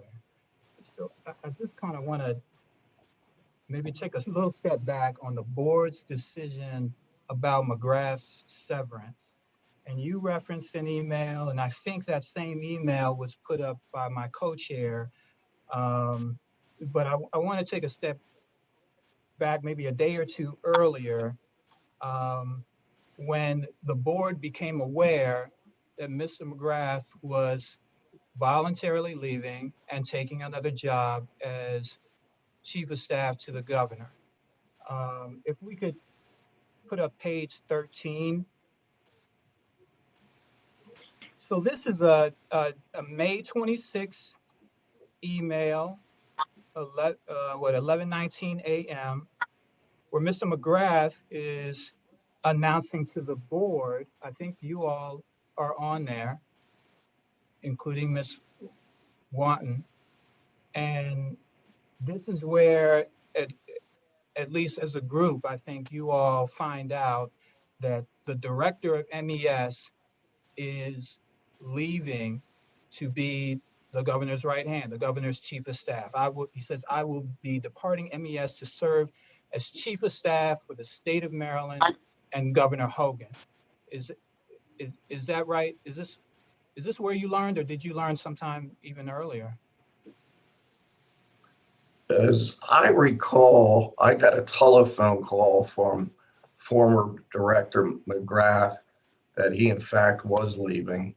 I don't know, frankly, if it preceded or postdated that email, but that was the first and only official notification that I'm aware of that went to the board members, Mr. Chair. Okay, thank you. So, but at this point, the person you knew as the director of MES is about to be the governor's chief of staff. And then can we put up that email? I have it as page 12. Let's see. Yes, that one. This is from Beth Walton, and I may be pronouncing her name wrong. I apologize if so, but she was the deputy director under Mr. Mcgrath. Is that correct, Mr. Snee? Yes, sir, that is correct. She's Mr. Mcgrath's number 2. Yes, sir. So Mr. Mcgrath's number 2 is emailing you May 27th at 10 a.m. with this. What is this for? Do you have any context for why she's sending you this? I believe it was for me as the HR committee chair to be informed of the total ask by Mr. Mcgrath and what he was asking for and what he was going to carry over in his new role in the governor's office. And I think that was followed up then by the, the actions of the HR committee, where I was instructed to call Mr. Well, I'd like to McGrath. go step by step, please. I just want to make sure I understand. Did this email come out of the blue, or was there some communication where she or Mr. McGrath said they're going to send you what the ask is? I don't recall asking for that email. But when you got it, you knew that this was his ask upon his departure to be the governor's chief of staff. That is correct. Okay. And so am I correct also that a half an hour later, there was an HR committee meeting of the board at 10:30? Is that right? It was like a part one and a part two. Part one of the HR committee of the board was on May 27th. And then there was a part two the next day. Correct. The MES HR committee met, I believe it may have been 2 meetings. You're correct. At the initial meeting, Dr. Street, Mr. Addison instructed me as the committee chair to reach out to Mr. Mcgrath and confirm that the second floor had approved this. If you hold on 1 second, if you don't mind, I'm sorry to interrupt you. That's What fine. happened at the meeting, the part one HR board meeting? What happened at that meeting? Well, Dr. Street, Mr. Addison, and I met to request to discuss the ask. We didn't feel comfortable with it. Therefore, Why didn't you feel comfortable with it? it was a lateral position change. So Mr. Mcgrath was going from MES director to chief of staff, and we didn't think that the severance was necessary unless it was approved by someone outside our chain of command. And Mr. Mcgrath assured us that that was the case. At this meeting, had there been any materials provided to the HR committee to decide whether this was appropriate? Not that I recall. And the board does not have a severance policy, right? We asked for that, and what we got back was just a piece of paper saying MES doesn't have a severance policy. So It does is that not. correct? That Okay. is correct. And the director doesn't have an employment contract, right? So you didn't have that before you either, right? That is correct. The joint committee asked for that. We got a piece of paper that said director doesn't have a employment contract. Were there any other materials or information before the committee at that point to decide on this nearly $250,000 payout for voluntary leave to be the governor's chief of staff? Not that I recall, Mr. Chair. So the board didn't, or at least the HR committee at that point didn't feel comfortable and said what to whom? Well, I was directed to call Mr. Mcgrath and see if this severance was approved by the governor's office, since he'd be moving into his new role as chief of staff. And he assured me that that was the case. And that was also reflected in Ms. Wooten's email to me, where it was bolded. I believe the operative sentence was bolded. We're going to put that back up. Just before that, though, it was Mr. Street that asked you, Mr. Street and Mr. Addison, that asked you to get this information from the governor's office or from Mcgrath? From Roy Mcgrath, yes, sir. Or from Mcgrath? Okay. So yes, let's fast forward to the Wotan email on May 27th. This is just a little bit later in the day. Hope this helps. Had you talked to Mcgrath before this? You got this email? I'm not sure of the sequence, Mr. Chair, but all I can say is I did talk to Mcgrath. He assured me that this had been approved, and the HR committee relied on his representation, and that's after I was directed to talk to Mcgrath. But at some point you got this email, and correct me if I'm wrong, this was as a follow-up to the board meeting, and perhaps a further follow-up from a conversation you had with Mr. Mcgrath about the appropriateness of his severance ask. I think that's accurate, yes. Okay, and so Mr. Mcgrath's number 2 sends you this email, and she has bold-faced, excuse me, quote, Mr. Mcgrath says that quote, the governor anticipates a severance equal to 1 year's salary. Am I reading that right? Yes, sir. And then she goes even further. The last bullet, she suggests what your motion should be. She's suggesting what you should say to the board. Is that right? Yes.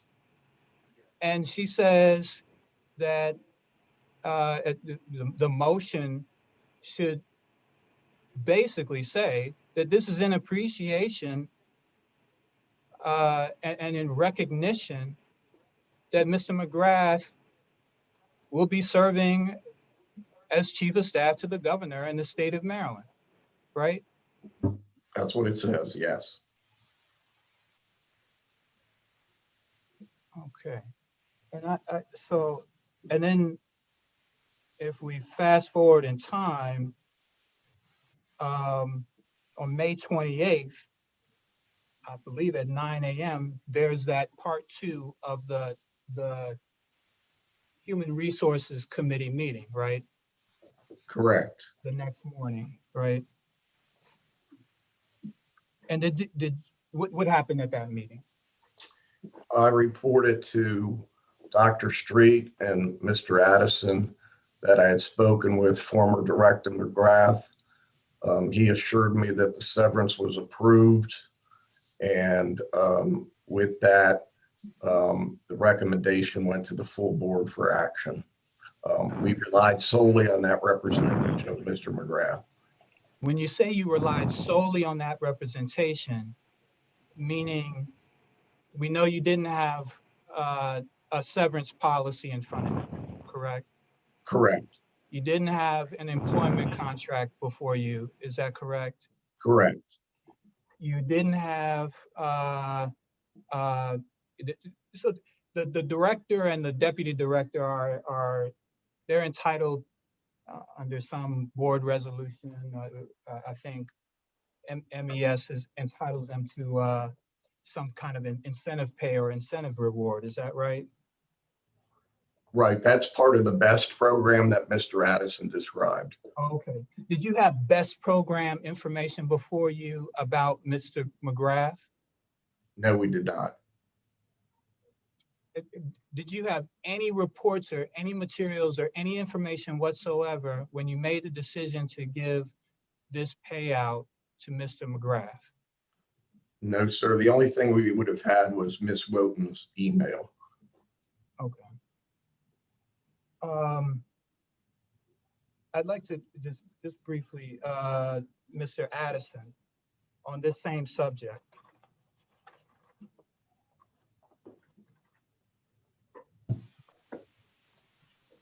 Now we've heard a lot of something's customary and the practice, but if something's customary in practice, you don't have to be pressured into it. In your opening statements, you said something about you felt caught between a rock and a hard place. What do you mean? Well, I think it's pretty simple. I mean, you got somebody who's going to a position working for the governor that really is going to control a lot of what the state does, and it was it's a very powerful position that's going to have an impact on MES. So if you don't give this payout, you're messing with the governor's chief of staff, the governor's right hand, which may in turn negatively impact MES?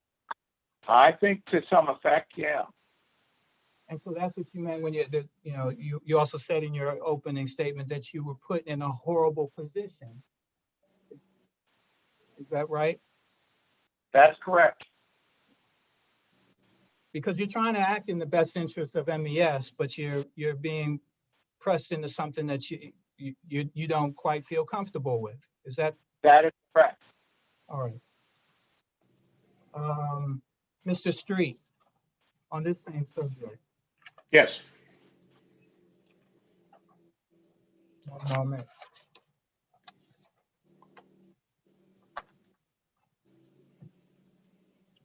Back to the, if you were listening to the questions, the part 1 Human Resources Board meeting on May 27th. I understand from Mr. Snee, you were the one, or you and some combination of you and Mr. Addison, that directed him to get more information. Is that right?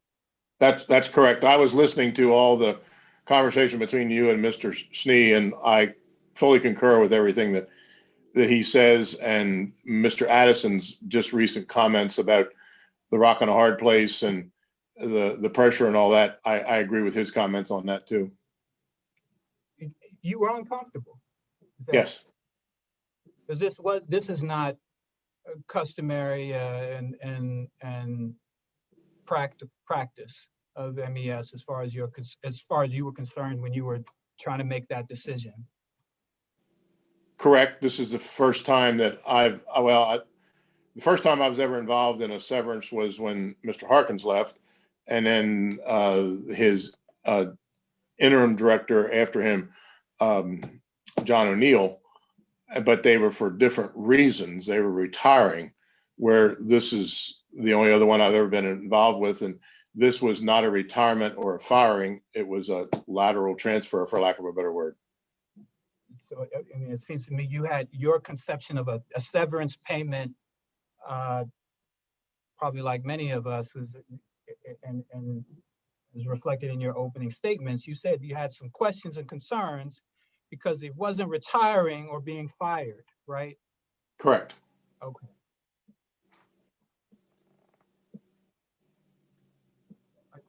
Thank you for your indulgence, Mr. Co-Chair. If you want to resume or go to other members. Yeah, why don't we proceed with other members? I know Senator Benson has her hand raised. Maybe we can turn it over to Senator Benson first, and then followed by Delegate Corman. Senator Benson?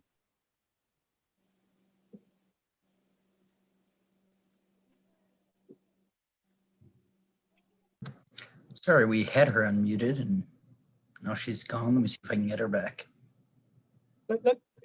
In the interest of time, let's go to Delegate Corman. You want to go Delegate Corman? Yeah, sure. Maybe we can get Senator Benson back, but then in the meantime, we'll pursue Delegate Corman. Thank you, Mr. Chairs. Jake, if you wouldn't mind bringing up the couple of documents I wanted to discuss with folks. And it's probably easiest if we start by unmuting Dr. Glass and Mr. Snee, and we can unmute others as needed. Thank you for all the documents that MES provided. I have a few of my own and a few of yours in this little review we'll do.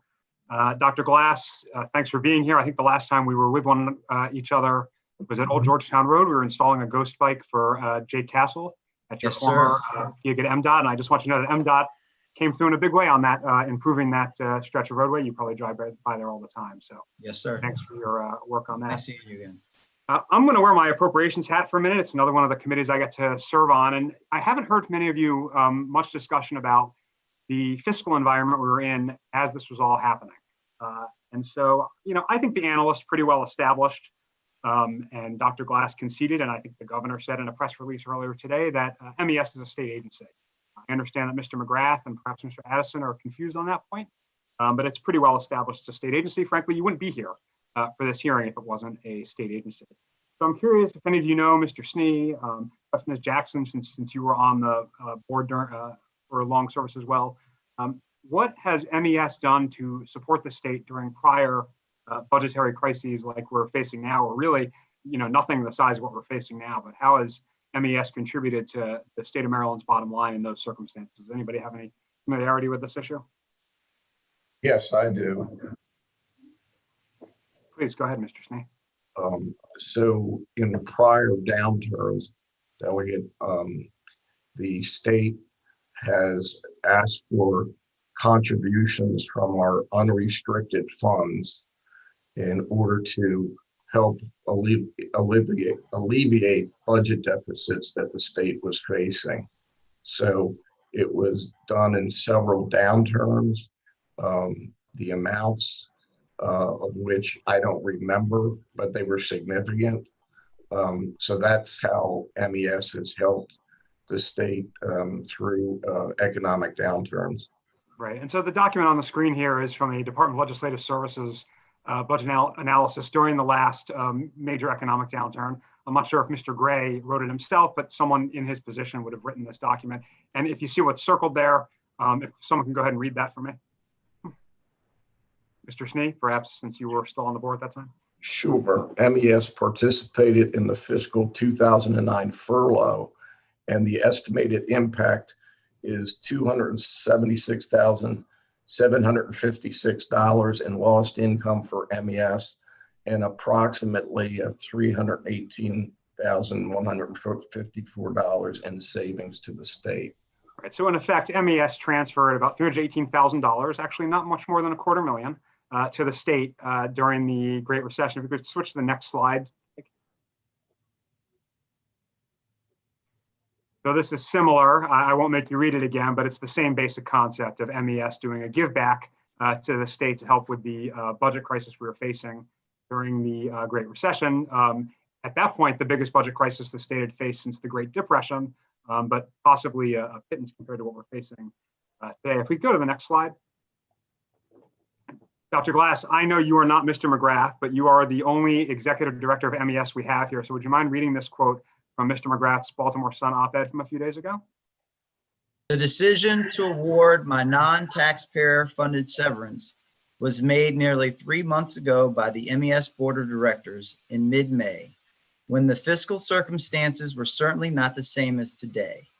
It was not long into the pandemic, and the full impact was only beginning to unfold. If the same decision were being made today with the knowledge we now have, it may have been handled differently. Same decision. Yeah, thank you. If the same decision were being made today with the knowledge we now have, it may have been handled differently. Now, I've been stuck in my house for a long time, so I guess I can't think back far to mid-May. Luckily, we have documentation on this. If we could flip to the next slide. Another quote from Mr. Mcgrath. Again, Dr. Glass, I recognize you're not Mr. Mcgrath, but you are our only executive director here. If you wouldn't mind reading that for the committee. Yes, sir. The fiscal circumstances in mid-May were certainly not the same as today. It was shortly into, this is the same quote, or it was shortly into the pandemic and the full impact was only beginning to unfold, he wrote. If the same decision were being made today with the knowledge we now have, it may have been handled differently. Great. So the severance award was granted on, was it May 28th? Yes, sir. Dr. Glass. That's when my recognition of the board voted on it, yes. Yeah, so could we flip to the next slide? So the General Assembly adjourned early on March 18th. The severance was approved on May 28th. On May 7th, the governor took final action on legislation. And Dr. Glass, I know you're also not the governor, but you're the highest ranking state official we have before us. Would you mind reading the first full paragraph of this letter dated May 7th? The COVID-19 pandemic wrought unprecedented and long-lasting damage to our national and state economies in just a matter of weeks. The pressures on state and local budgets from COVID-19 and the resulting economic fallout may be significantly worse than any experience since the Great Depression. And would you mind skipping a paragraph and starting with the State Board of Revenue estimates? The State Board of Revenue estimates Maryland will lose $2.8 billion, including nearly $1 billion in income tax revenue in just 3 months because of this virus. This represents a 50% decrease in revenue over the next 90 days. The total loss amounts to 15% of the state's general fund for fiscal year 2020. Revenue projections have the potential to fall even further. In addition to this grim forecast, the state will be spending much of the rainy day fund. Thank you. And the date of this letter is May 7th? Correct, sir. And the full board voted on the severance on May 28th, 3 weeks later? From the minutes, yes, sir. Thank you. Can we flip to the next slide? This is an excerpt from the minutes of those meetings. It's not the discussion of the severance payment, it's the last paragraph there. Mr. Snee, maybe it'd be most appropriate for you to read that. Yes, FY21 will be challenging. Decisions will be made as state partners make decisions. At this point, DBM is not planning to cut any state reimbursable projects as they are essential and critical services. Thank you. So at the same meeting where this severance was approved, earlier in the meeting, there was a discussion of the fiscal circumstances we were facing. And Mr. Mcgrath has already acknowledged in print to the Baltimore Sun that maybe this would have been handled differently if we recognized the extent of the fiscal damage. Did the board not recognize that we were in a fiscal crisis, to say nothing of an economic recession and a global health pandemic on May 28th? No question. That's why it was included in the minutes of this meeting under the financial report from Mr. Harris. Or was it discussed during the severance, either at this meeting or the HR meetings that preceded it? I don't recall the sequence of when the vote took place. If it was before or after the financial report. So it may very well have been, but I can't answer that for sure. Obviously, the board is made up of very well-informed and well-read members who were aware without the benefit of the financial report that the state was in significant trouble, along with obviously the rest of the country. So was it discussed in the HR meeting or during the full meeting discussion of severance, the fiscal circumstances of the state? Was that one of the issues that was raised in discussing this? Or was it simply, we just need to check with the governor regardless of the fiscal headwinds? Well, we were certainly all aware, and at the HR committee level and the full board meeting, that the state was going to have financial issues, which means that's going to have a domino effect with respect to our clients, whether they be state, federal, or local partners. But the point is, the HR committee and the MES board acted based on Mr. Mcgrath's representation that he sought and received higher up approval for the severance. Yeah, I appreciate that. Mr. Mcgrath also represents that had we known then what we know now, we would have acted differently. But I think it turns out we did know then what we know now, which is I'm just trying to see if that was an issue in discussion. Is anyone concerned that the person transitioned to be the governor's chief of staff didn't realize 3 weeks after the vetoes were issued that the state was in a fiscal crisis? Just as voters? No concerns? Okay, we'll change topics. If we could switch slides, Jake. Thank you. Dr. Glass, do you recognize this? Yes, sir. Could you tell the committee what it is? I believe this is a press release that I approved approximately a week and a half ago. And you approved it. Who wrote it? Several staff members worked on it, as most agencies have staff members work on it. It came through communications, and the communications director worked on it. A former employee, Matthew Sharing, worked on it, and may have had help from an outside public relations firm as well. Set up before. Sorry to clarify, at the time, Mr. Sharing was an employee. He's just a former employee now. Correct, sir. Yes, sir. Right. So why was this written? I understand a lot of people had their hands in the kitchen, but what was the purpose of this? Who instructed it to be written? This was directed to the agency to produce by the former chief of staff. Who at the time was the governor's chief of staff? Yes, sir. And how was it directed?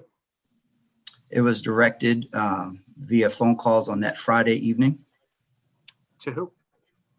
The first calls, I don't know to whom, to me eventually, but to staff first. So Mr. Mcgrath himself called somebody at MES saying he wanted them to draft a press release, and eventually you spoke to Mr. Mcgrath? Eventually, because I was already done for the day, it was after work hours. I received a phone call from Mr. Mcgrath. I received a text message and then responded with a phone call to Mr. Mcgrath and received these instructions. And so he instructed you or to have your staff write a press release? Yes, sir. What did he say he wanted the press release to say? He did not state in the press release. He does not state in that conversation what he wanted the press release to say. He just wanted you to issue a press release about what? Oh, he wanted a press release about his service and referring to the severance payment. Yes, sir. So, I mean, you didn't know anything about his service. So, you weren't at MES when he was there. So how did you come to know what to direct your staff to write? I didn't direct my staff to write the severance statement, sir. Other people, including Mr. Sharing, wrote the press release, and Okay. I had final approval authority that I executed the following morning on Saturday. Okay. The last person to review this before it was issued was you? Yes, sir. Did Mr. Mcgrath review the press release? I'm not aware of Mr. McGrath's review of the press release after my review. What about However, before your review? I was not aware. I was not directly in communication with Mr. McGrath after the order was issued. So I'm not aware that he reviewed it. However, there were statements made that make me believe that Mr. McGrath was involved in the review of the document. Okay, so Mr. Mcgrath was involved in the review of the document as best you can tell from interacting with your own staff. Yes, sir. And possibly he provided some of the language in the document? Yes, sir. Possibly. When you had the last review, did you make changes to the document as it was presented to you? Yes, sir. Can you describe those changes? One particular change I remember is to remove any reference to Ms. Wooten in the severance package that I approved for her to receive that was related to her retirement from MES. Anything else? Not to my recollection right now, but I'll be happy to recall and draft a response to you related to it. Sure, I think, it might be best if drafts of this press release were just, provided to the committee. Again, appreciate all the documents you provided yesterday. We're still going through those, but, at the will of the chairs, I hope you'll consider providing the drafts of the press release. Mr. Mcgrath has taught us that we might do things differently if we know, if we knew then what we know now. If you knew then what you know now, would you have issued this press release? No, sir. Okay. Why not? I do not believe it was appropriate, sir. Why not? I do not believe it was appropriate to put this much information related to a decision that was before my tenure that was inappropriate. I would not have produced this press release. Okay, I'd like to just take on sort of one other topic with you. Again, you're not Mr. Mcgrath, but you have just recently been hired for the position he held at MES. So I'm curious about how your experience and how it might have sort of related to his. So when you were going through the hiring process or when you were offered the job, how was the pay described to you? Can you repeat? How was the compensation described to you? It was described that I was given a salary, and that was the only real discussion point. Was there a discussion? There was no discussion of bonus payments? No, sir. Was there? I was made aware of. I was made aware of bonuses and severance and other things after my hiring. As a state employee, I've never been a part of a bonus system before or a severance package. Okay, can we flip the slide, Jake? Thank you. Did they talk to you about expense reports, meal reimbursement, travel, anything like that before you were hired? No, sir. Okay. Once you were brought on board, did they describe those things? I don't recall, sir. No, I'm no different than any other state agency that I've been a part of, sir. Okay. Do you know what the expense reporting process is now? It was discussed a little bit earlier. I know now that I will be having an executive assistant process any expenses. That executive assistant will pass that to finance, and finance will approve or disapprove of that. And then the money will be put into my account for what is approved expenses, similar to the processes established at MDOT and DNR. So for one particular type of expense, there's a policy on the screen where you shared this document. I have not reviewed all the policies in existence at MES to this date. I see the screen. Is there a particular part of this policy that you'd like me to read? It's the meal reimbursement policy for MES employees. Yes, sir. Have you submitted reimbursement for any meals yet? No, sir. No. If you and Mr. Street had lunch in Annapolis when we're allowed to all get back together again, would that be something you could submit a reimbursement for reimbursement? No, I'm not aware that I would be able to provide that reimbursement, sir. And typically when I eat meals with anyone, I go Dutch or I treat with personal funds. Yeah. We have in the copious documentation you all provided some of the expense reports Mr. Mcgrath put in really at the end of his tenure. I think this was submitted on his payment date, June 5th, 2020. The expense is from June 4th, 2020. I think that's after he had already announced he was leaving MES. Maybe it was even after he had departed. I don't remember his last day. Do you recall? I believe his last day was June 1st, but I would have to check that. June 1st or June 2nd. So he put in for reimbursement a business meal with S. Krim, who I believe is Stephen Krim, who now works for the governor. Do you think that's a reimbursable expense? I don't know what that lunch was about, sir, and I don't know, I have no knowledge of it or what it was about, so I can't really address whether it was or not, but I have no idea. Yeah, it sounds a little strange though, doesn't it? That what appears to be a few days after he might have left the agency, he submitted for reimbursement for a lunch he had with someone who was going to work for the government, another person who was going to work for the governor's office. Yes, sir. Strikes you as a little strange. I just note in the same expense report, that was payment date June 5th, the earliest reimbursement here was from December 22nd, which is quite an extended, December 22nd, 2018, quite an earlier period, and it was for a Costco business membership. Do you have a Costco membership paid for by MES? No, sir. Okay. Do you have a car through your service at MES? Yes, sir. Okay. Do you know the value of that car by any chance? I believe the car is approximately $36,000. Okay. Do you happen to know the value of the automobile Mr. Mcgrath had? I think the original value of that car was the same value. The documentation you all provided showed something in the neighborhood of $50,000. I think you may be referring to a Suburban that was also purchased that was not in his day-to-day care. But I believe the vehicle that. What was it for? I believe that was compensation reports. So. Oh, I believe that there's a Suburban at MES that is used for executive team group trips that I know about. I don't believe that the Ford Fusion from 2016 was worth $50,000, but I may be inaccurate. I did not look up the value at the time the car was purchased. You could be right. You worked at EPA in 2010. When you left, did you receive severance? No, sir. You worked at MDOT for 3 years, as I mentioned earlier. When you left, did you receive severance? No, sir. You worked at DNR all too briefly before coming to MES. Did you receive severance when you left? No, sir. Did you have a cell phone or a laptop in any of these agencies? Yes, sir. Both. And what happened to those cell phone and laptops when you left those agencies? I left them with the agency, sir. Okay. And I assume you now have a laptop and cell phone at MES? Yes, sir. I'm on the laptop from MES as we speak. Okay. And do you know what happened to Mr. Mcgrath's cell phone and laptop when he left MES? I know that Mr. Mcgrath requested. I do not know if it was transferred to his personal or to DBM. So he kept the laptop and cell phone in his possession? Yes, sir. And what about his car? I recovered the car last week, sir. Okay. Mr. Mcgrath's op-ed says he eliminated the personal use of MES vehicles. I don't quite know what that means. Does that mean if you have to go to the grocery store on a Saturday, you don't use the vehicle?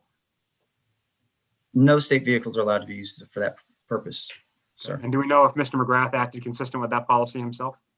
I do not have any evidence of that against, Just- for or against, sir. Yeah, just to confirm, we've recovered the vehicle, but as to the laptop and cell phone, you're not sure if the state property's been returned yet? It is under determination with the AAG of whether that property was transferred to his person or transferred to another state agency. Okay, thank you. Thank you to the chairs and the committee for your indulgence. I'll cede back. Okay, thank you. Chairman Lamb, there's some follow-up I'd like, if you don't mind, if I could jump in. Yeah, sure, go ahead. But, for Mr. Glass, there were some questions about the MES press release. Who was the outside PR firm that was used? Upon my arrival, I discovered that David Nevin's group was under contract with MES supporting communications, supporting the director of communications. David Nevin's group. Got it. And while I have you, on a slightly different topic, we're still going through the documents, and so I'm literally doing some of that during the hearing, so forgive me. But there were some text messages, some more text messages between you and Mr. Mcgrath, and I'm struck by some. If we could put up, if we can find it, my page 10 on the text messages. I'm struck by the involvement of the governor's office, and this is well after Mr. Mcgrath is gone and he is now the chief of staff. But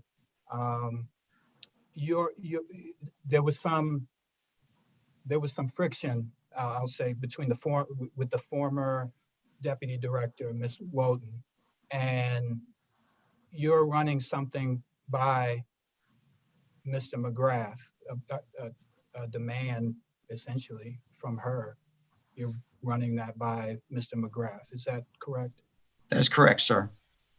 As the former director and being so new to the agency and dealing with these issues after 3 days of starting, I sought advice from Mr. Mcgrath on these policies that I'm not aware of in the rest of state service.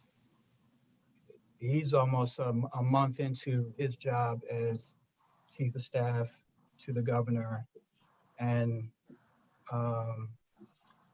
he's having some input on Ms. Woden's severance. Yes, sir. Okay. From Mr. Snee, if you're still with us.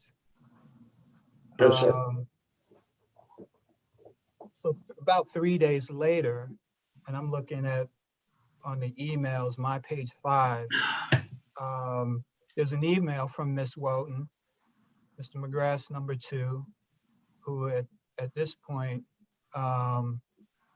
it looks like she's leaving for whatever reason. And she says, this is what Charles and Roy, Mr. Glass and Mr. Mcgrath agreed to with respect to her severance. So, I mean, essentially the governor's office is determining the severance package for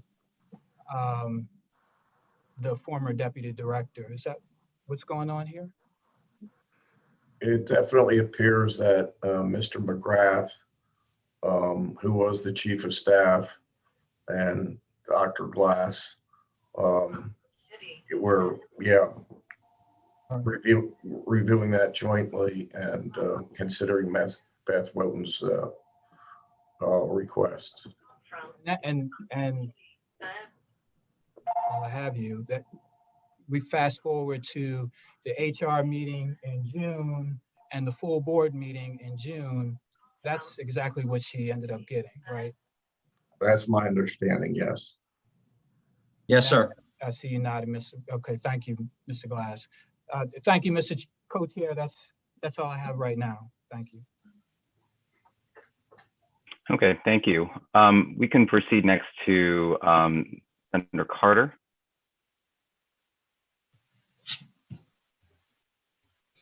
Along, but I appreciate your indulgence.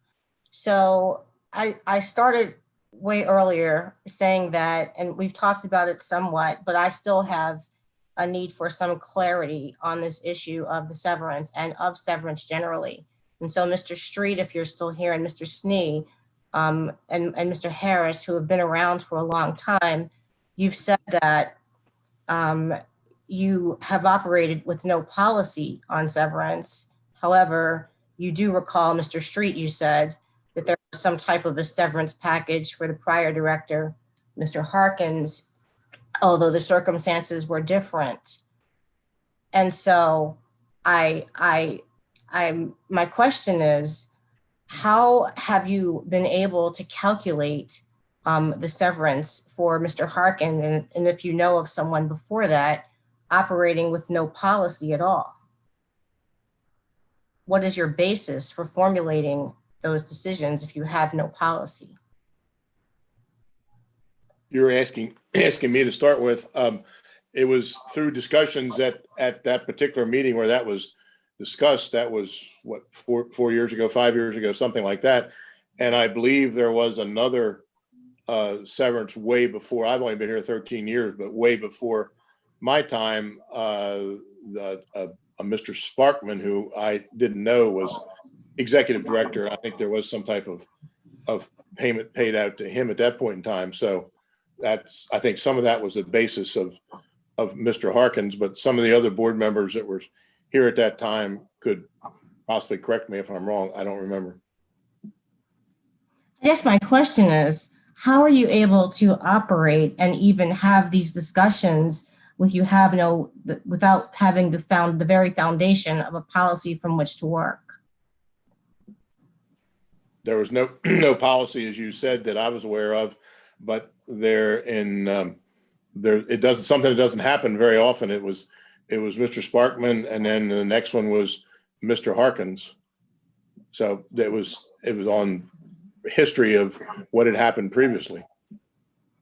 So for what I've heard about the situation recently with Mr. Mcgrath, and it's been gone over in some measure of detail, but what I'm essentially hearing is that those of you that were part of the board, part of those approvals, that you basically admit that you were in dereliction of duty because you failed to verify the representations of Mr. Mcgrath. So I'm curious as to why no one went to the governor or the governor's staff, or was it because Mr. Mcgrath was newly to become a member of the governor's staff and that was a deterrent from verifying the information?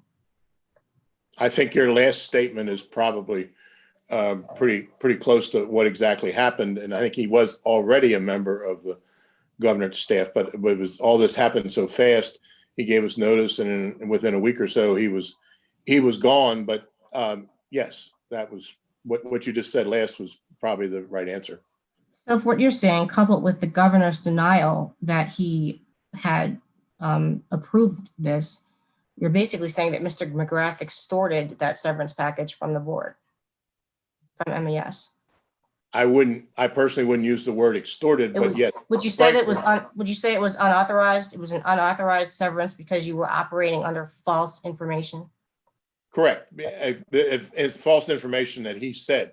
Whether or not the governor was involved, like I said earlier, I don't know, but my guess is no, he wasn't. He didn't know about it. It was just all Mr. Mcgrath telling us, has been said several times this afternoon, to Mr. Snee, who in turn related to us. Well, so what I'm getting at is that if you approved of this with information that was unverified, unsubstantiated, and should it turn out that it was your own failing to verify it that created the problem, would you think that then that severance should be returned? I would say if we were given false information and it turns out we were not told the truth, that's something that should be under consideration, yes. Thank you. And my other questions are really more toward my questions generally about the board. We've had some issue in recent years with University of Maryland Medical System and, looking at some of our private, public, quasi-governmental agencies. There has been let me tell you, even hearing, beginning with Director Glass and then hearing from other members that are here of the board today, it's still unclear to me the distinctions between the state entity and private in some ways, from the various different representations that you've given about how you see the MES. But of the board members, past or present, do any of you have any financial interest or receive any benefit from any of the contracts or business of MES? Speaking for myself, absolutely not. In fact, this question was asked earlier about financial disclosures, and yes, we file financial disclosures every year. With the State Ethics Commission? Yes, ma'am. Thank you.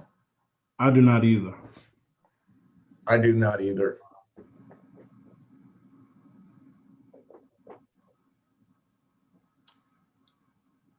Thank you. I don't either. Thanks. The final thing, and it's been gone over, but, you know, some things, you know, they say just don't even pass, even, you know, even if you're attempting to be willfully blind, they just raise alarms. And I know alarms are raised, but when you saw the amount of money, when you saw that it was the exact same amount as Mr. Mcgrath's salary, and you realized that it was a lateral move and that he was moving on to state government, that didn't give you pause as to whether you thought it was approved or not, that this was just simply wrong, given the fact, and coupled by the fact that the state of Maryland was and is in a state of emergency. This wouldn't be a time to be wasteful or frivolous with how we spend money. Well, Senator, I can just say that we simply took Mr. Mcgrath at his word and we relied on his representation, and that's why we acted the way we did. Thank you. Any further questions, Senator Carter? No, that's it for now. Okay, so next we'll proceed to Delegate Grice, and then after that, Senator Benson. Thank you, Mr. Chairman. I'm just for full disclosure here, I'm in the middle of Eastern Shore with very low bandwidth. So if I start to break up, feel free to mute me because I know it does get annoying when that happens. But what I'm hearing here, and it's actually very disappointing because I think we've all sat on volunteer boards before. And you know, oftentimes we do put a lot of faith in the executive directors. We put a lot of faith in the staff that the information that they give us is good information, it's accurate information. But I can say that at any of the boards that I've ever served on, I don't remember approving anything over $200,000 as far as, especially given that the information is unverifiable. So that's extremely disappointing to me. And you guys were talking about fears. You know, that there may be retaliation, or, you know, may not be able to get what you want in the future, you know, if you don't, you give this the severance. And given that there's no documentation and nobody's ever said anything about any threats that were given to you guys or MES, but you still authorize this severance, it seems to me that fear is more self-inflicted more than anything else, and irrational. And would you all characterize the decision to give out this severance to Mr. Mcgrath as an irrational decision based on a self-inflicted fear? Because again, I'm not hearing of any evidence that either Mr. Mcgrath or the governor's office that there was any threat to MES or any of you all, you know, as board members. Is that an accurate statement or an assessment on my part? Well, certainly. Addison, you might be able to, yeah, Mr. Addison or Dr. Street. I mean, you guys had mentioned, you guys were the ones who mentioned this fear. If you want to answer that question, that'd be great. It was a perception that you have the governor and one of the other most powerful people in the state speaking for the governor, or supposedly speaking for the governor and himself. We had no reason to doubt at that point in time that what he was saying was true, that the governor knew about it. And like I said earlier, with the knowledge and circumstances we had at the time, we did what we thought was in best interest of MES. Was it right? Looking back on it, possibly or probably not. But we did what we thought was best at that point in time. Dr. Street, with all due respect, it was most definitely not, because based on what I'm seeing in the emails and the text messages, is that the word anticipated was used twice. So it hasn't been verified. And if I sat on that board, I would most definitely want from Mr. Mcgrath something very conclusive from the governor's office that this is something that they were okay with. And not anything that basically said anticipated. There's a big difference between anticipated and approved, especially when we're talking about this much money. So I think it was a huge mistake, and it almost gives the impression that you guys almost, to the point where you guys are sort of rubber stamping anything that's proposed by the executive director or a previous executive director in this case.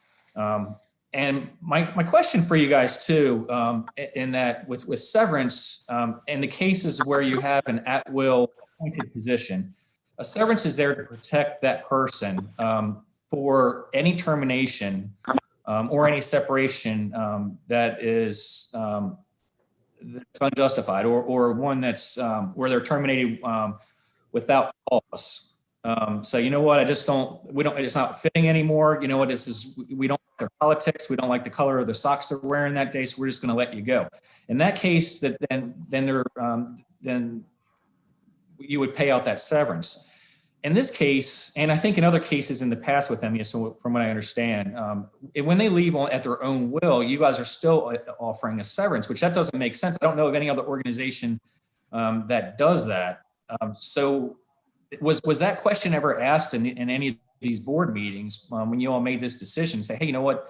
This is very unusual for an at-will position that we're going to offer a severance for somebody who's leaving voluntarily and not against their will, or they're not being terminated without cause. Was that discussion ever made during any of these meetings? Not that I recall. Wow. And in regards to have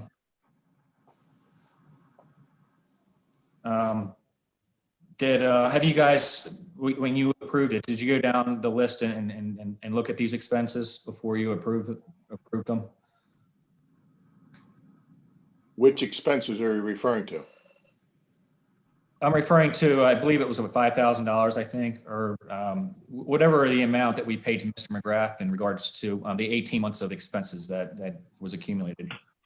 That was somewhere between 50 and 60,000, but like I said, originally, and Michael can probably answer this better than us. Delegate Grace, the rest of the board was not involved in that. Those were submitted to finance, and they reviewed, and then I had the final approval.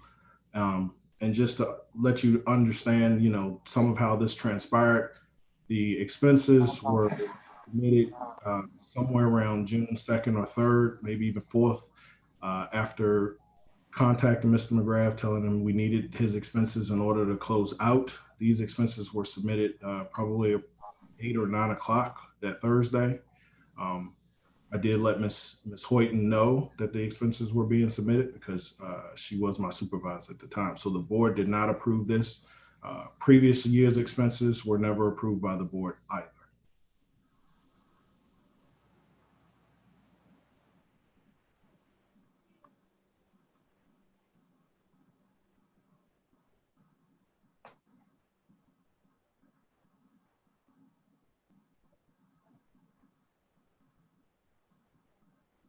Did not approve this. Previous year's expenses were never approved by the board either. Okay, I'm sorry. Do you guys still have me here? Sorry about that. Mr. Chairman, can you still hear me? Yeah, go ahead. Okay, I'm sorry. So I didn't catch the very end of what you were just saying there.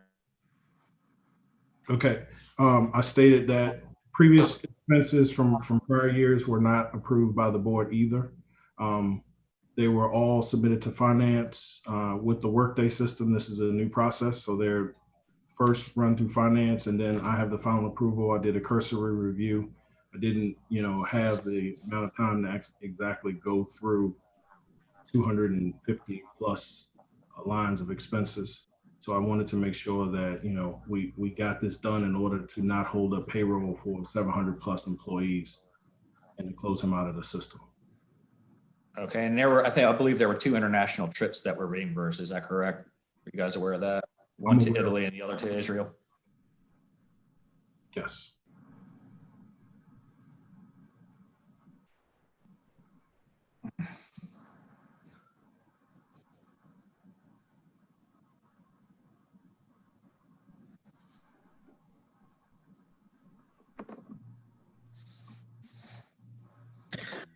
We've started to lose Delegate Grist again. Okay, I apologize. Yeah, we can move on until my connection's better, Mr. Chairman. All right, thank you. I just wanted to follow up very briefly on Delegate Grist's question that he left off there, and then move on to Senator Benson. But, were the board members aware that Mr. Mcgrath had taken so many out-of-state trips? I think just reference were ones to Naples, Italy, and Israel, both international trips, but a review of the expenses that he had submitted also showed that he had traveled to Miami, Palm Beach, Boston, Providence, Rhode Island, New York, Las Vegas, Palm Desert, California, Orlando, and Tucson, all in a 3.5-year span that he served as the executive director. I don't know if prior executive directors had made so many out-of-state trips. This is, after all, the Maryland Environmental Services. But, were you aware of all of these trips and what he was doing out there?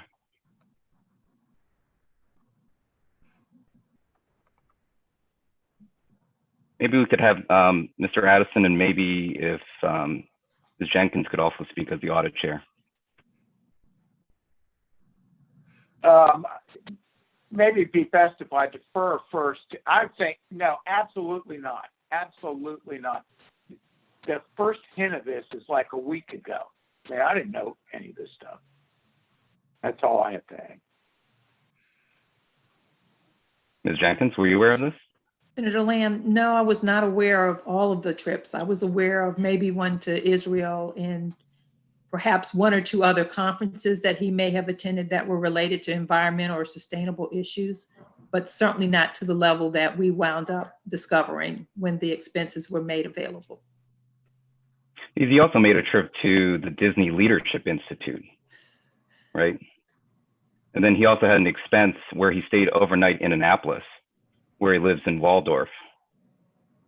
And he expensed all that to the agency as well. I assume you're aware of that now.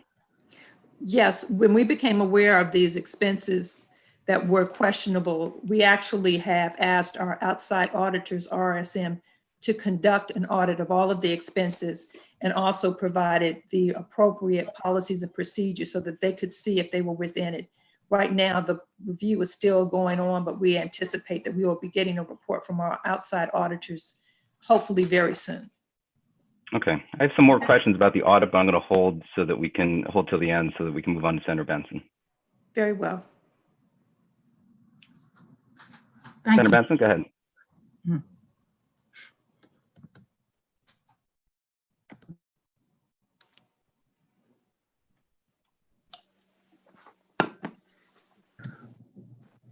We're unmuting Senator Benson again. Okay. Go ahead, we can hear you.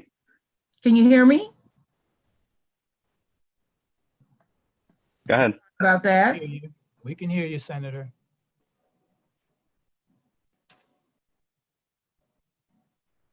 Jake, she looks like she muted herself again. Yep, fixing it now. Senator Benson, just hold on 1 minute. We're going to unmute you. All right, Senator Benson, you're unmuted. Can you say something? Yes, thank you. We can hear you. Thank you very much. I'm very glad that the question was just asked regarding the purpose of the travel. And you are saying that that information will be made available to us as a committee as to the purpose of the trips? Is that what I just heard? Maybe Mr. Harris, as the treasurer and the director of finance can answer that. Can you share the justification of those trips with the committee later? Okay, that's number one. Number two is, I want to ask the board, who sets the agenda for the board meetings? I heard that discussed some while back. I understand that the agenda is presented to the board. Who sets that agenda?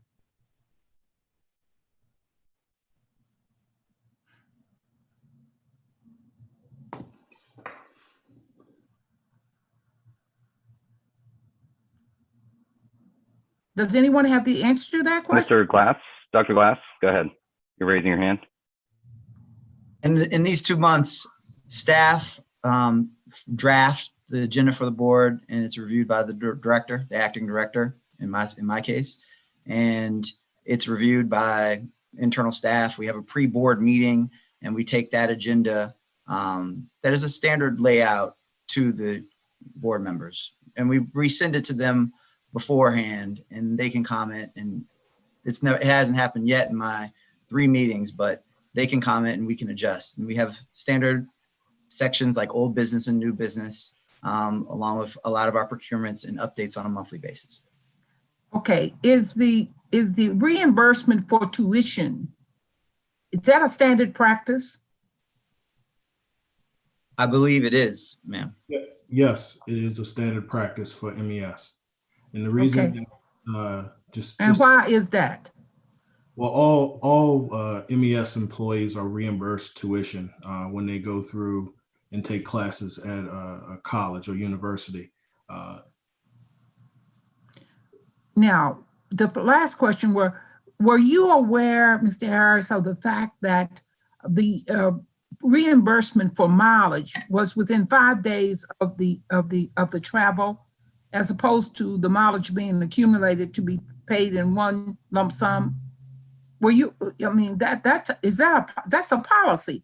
Was that questionable, or did that and when you say the word finance, what are you referring to? Which agency? Is that something outside of your realm? No, it's the finance department within MES. And usually with the expense reports, yes, we have it for 5 days, but there are employees that, don't immediately turn in expense reports. Okay, so that policy is not something that's enforced. That's correct. It's interesting. Thank you very much, Mr. Chair. Thank you, Senator Benson. Any other questions from other members of the committee? Any follow-up questions?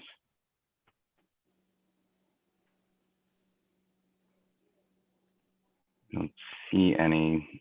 Chairman Barron, you have questions that you would like to ask on your end?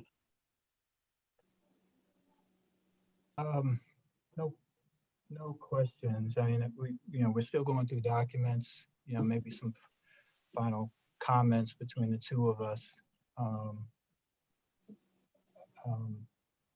That might be appropriate at this time. Okay, I had just a few brief follow-up questions about the audit. So my understanding, based on the documents that have been provided, is that the audit is actually being done by an outside auditing firm. Is that correct? Maybe Ms. Jenkins can answer these audit-related questions. And we'll need to unmute her. Okay. Go ahead. That's correct.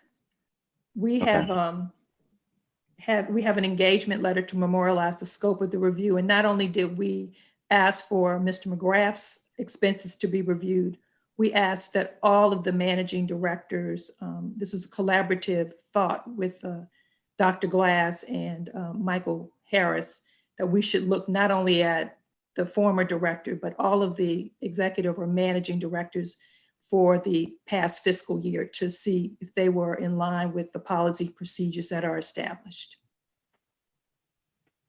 And when do you expect this audit to be completed? I checked in last Monday, and they are doing a bond refinancing and also working on our annual audit, was the feedback that I got. I was told that it's forthcoming and that they were in touch with Mr. Harris to get some other documents that they needed clarification on, I believe. Okay. And with the governor's statement earlier today that he is now requesting an additional audit, it sounds as though there will be a second audit going on of these practices, correct? Yes, and I welcome it. Okay. Absolutely. Does the board have oversight over how these expenditures were submitted and also reimbursed? You ultimately do have a fiduciary oversight over the organization, the agency. Is that not correct? And why were these irregularities not picked up sooner? I think that we're really not the subject matter expert when it comes to something like that. That's what the team that works with the finance manager is supposed to be doing. I think it's a little bit too far down in the weeds, to be quite frank with you. I think if there is... You're a CPA, are you not? No, sir, I'm an attorney. You're an attorney, okay. Yeah, and no, so, I'm not. but the board ultimately, I apologize, that was the auditing firm, but the board ultimately has fiduciary oversight over this, right? And so if there are expenditures going on, there should either be one, internal controls to properly ensure that the expenditures are proper, or two, a review of these expenditures by the board. It doesn't appear either of those happened.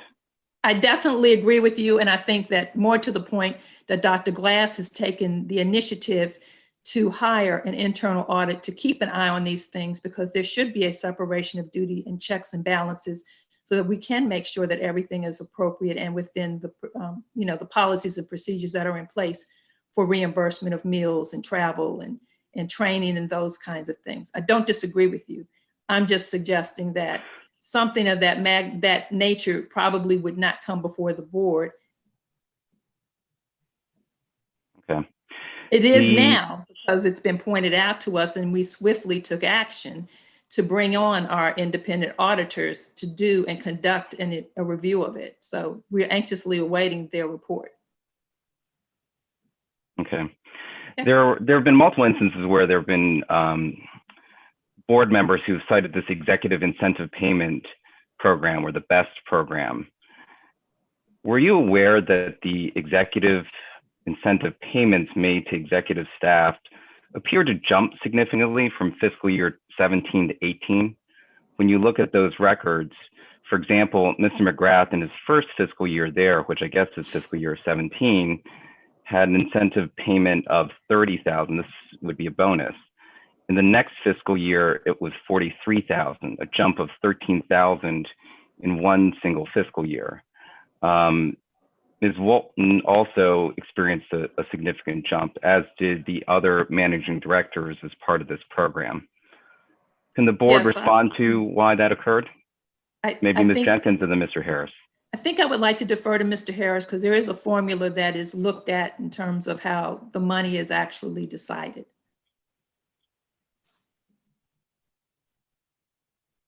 Mr. Harris, stand by. You're still on mute.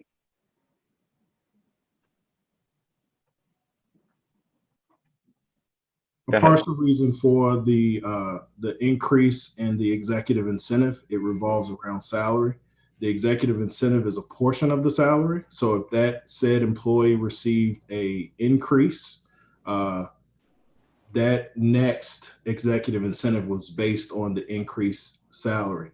There was also a point where it was recommended by the HR committee that because of the financial performance of 2 years, that not only were the executives given a slight increase in that incentive, the regular, everyday employees were also given increases in the amount of funds available to them as well.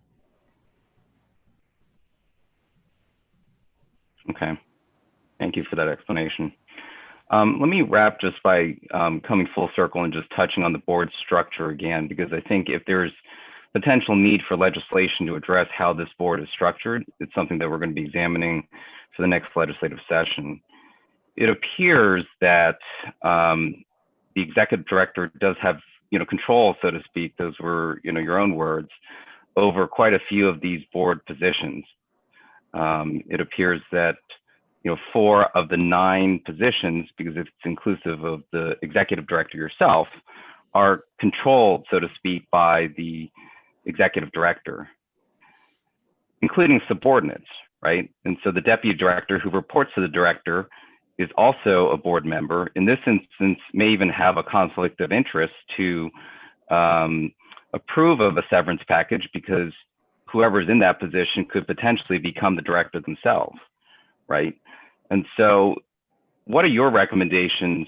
And I know Dr. Glass, you're new, but it would be helpful to have your perspective on this since you're now the executive director and some of these changes may take place under your tenure to change or reform the structure of this board. Thank you for that, Senator Lamb. Thank you for the question. Thank you for this entire joint committee hearing. And I'm prepared to move forward with the legislative and executive branches to completely define how we need to move forward with both the board. As a 5-year tenured state employee, I know all of the standard policies and agencies that I've worked at and proper processes and controls. For the board structure, I've been associated primarily with the Metropolitan Safety Commission that was formed for Metro Rail safety and the WMATA board. And I would believe that interested parties that can be truly independent board members that can always vote their conscience is the best construct for a board. So there are lots of boards and commissions at DNR and at MDOT, and many of them are structured with varying government entities selecting a person to serve and not having as much power in the director position. So something that was structured where the director is either not on the board at all or is only a board member and not the chair of the board, and that chair is selected by the board members. Some split between the Senate, the House of Delegates, and the governor and other interested parties, or other, for that matter, other jurisdictions that are major clients, or other state agencies that are major state partners can have seats on the board. It would be great not to have it become too unwieldy, but to have a 9-person board that is made up of different stakeholders would probably be the best decision. So let me just ask you some questions from that. That's really helpful. So one, would you oppose having the executive director not serve on the board? No, sir. Would you oppose removing the ability of the executive director to control 3 other members of the board? No, sir. Would you oppose term limits for the board? No, sir. Would you oppose having advise and consent of the Senate of Maryland for all of the positions of the board? Because that's not currently the practice. Except for my position, I believe, yeah, that you're correct. So no, I would not, no, I have no problem with Senate advice and consent for all board members. Are you aware that there are board members that have remained on the board for prolonged periods of time, even though their term has expired? Yes, sir. I was made aware in the last 2 months. And would you oppose that, if we were to move with having those whose board members' terms expired no longer serving on the board by default? No, sir. I believe that they serve like other boards where they haven't a person hasn't been found to replace them at that time. But no, sir. And would you oppose any prohibition on having subordinates of your position serve on the board? No, sir. I support a completely independent board to manage based on their conscience and their fiduciary duties. Only in the interest of MES in the state of Maryland. Okay. And yet you did ask 2 members of the board to leave as a result of this, right? Yes, sir. Yeah. Okay. I think those are all the questions that I had. So maybe we'll just turn it over to the chairs for closing remarks. I'll turn it over to Chairman Barron. Oh, Delegate Corman, sorry. Delegate Corman, I see you have your hand up. Is that still active or is that from before? Still active, Mr. Chair. All right. Go ahead, Delegate Corman. Thank you, Mr. Chair. Jay, if you wouldn't mind putting up those documents Dr. Glass, and I guess Mr. Snee, I think these questions are for you. Dr. Glass, this is an email we received yesterday that you sent to Mr. Snee and had the whole board on. Could you just take a look at this email and tell me what it's about?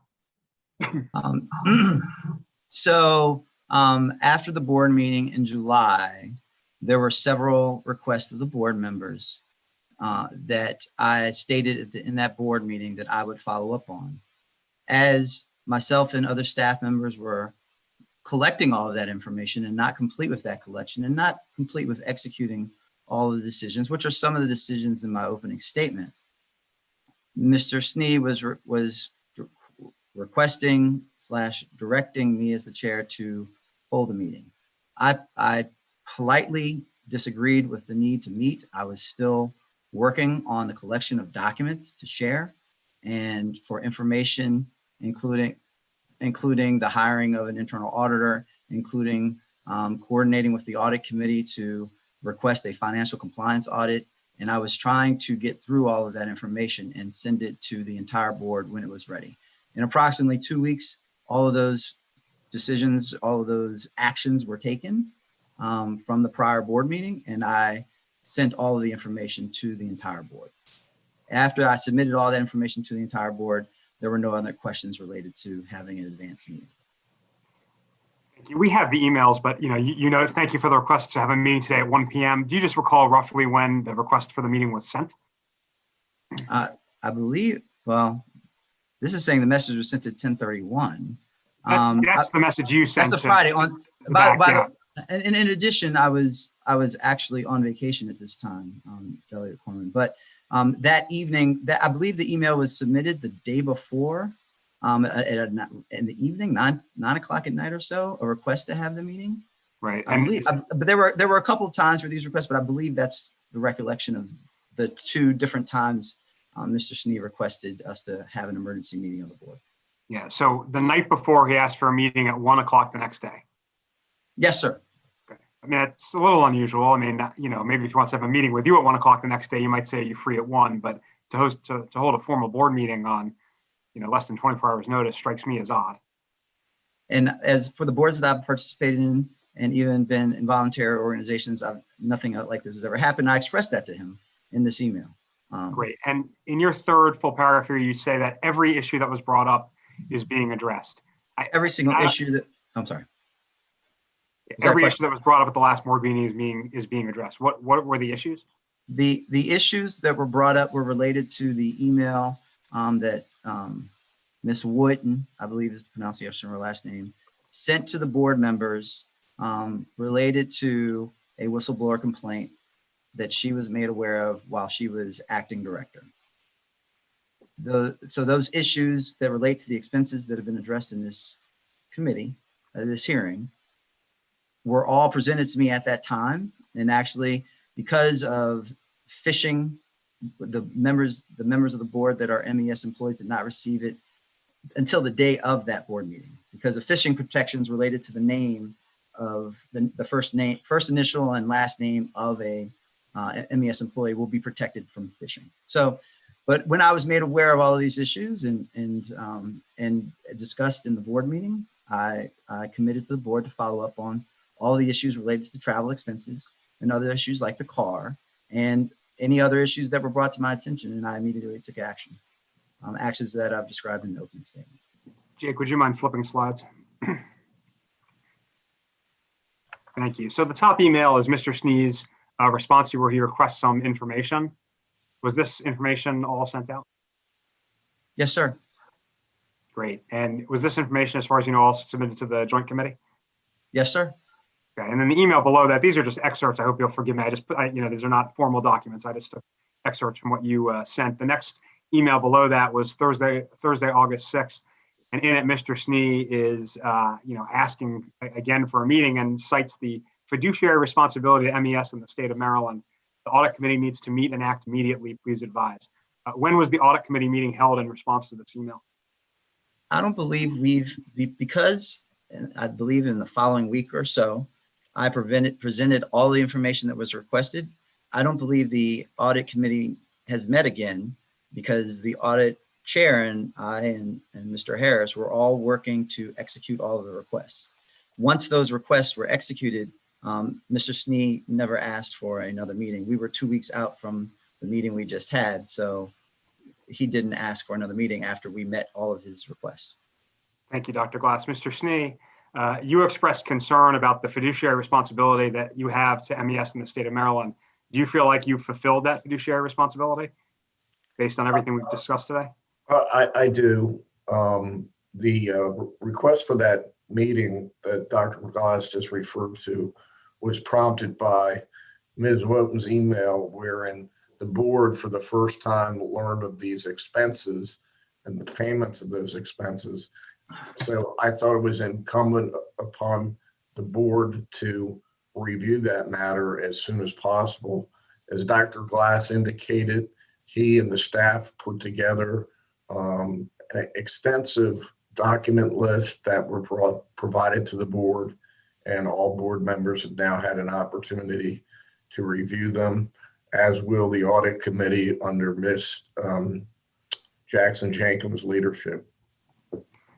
If we're to believe the governor's press release, you acted under false information in granting the severance. So do you think that that was in keeping with your fiduciary responsibility to the state of Maryland? We absolutely relied on the representation from the former director, and because of that representation, we acted appropriately, in my opinion. Okay, I just want to make sure I understand you correctly. Your takeaway from the last 3 weeks of news stories and this 3-hour briefing / hearing is that the board fulfilled its responsibility to MES in the state of Maryland? I do. Okay. Does any other board member want to take a different view on that question?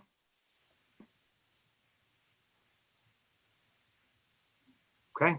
Thank you, Chair Lamb and Chair Barron. Thank you, Delegate Corman. I think that did open up another line of questioning that I just wanted to follow up on with what Delegate Corman was getting at. Dr. Glass, did you have any conversations with Beth Walton about concerns that were conveyed directly to you? No, sir. She did not mention any of these directly to me. So she didn't bring them to your attention at all? These were just brought directly to the board? That is correct, sir. Okay. And if I can ask Jake to share some slides that I just sent over as well. I'm trying to get a better understanding of how this press release came into being. So this is the story from the Baltimore Sun that broke the news of this. And this was from August, you'll see the timestamp there, August 14th at 8:29 a.m. And I assume did you have any awareness of that this was coming out, Dr. Glass? That the article was being produced? Mm-hmm. Yes, sir. Ms. Wood reached out to MES for statements earlier in the week. And was MES prepared to make any type of statement in regards to this? MES was not prepared to make any statement towards this. Okay. Jake, can you flip to the next slide?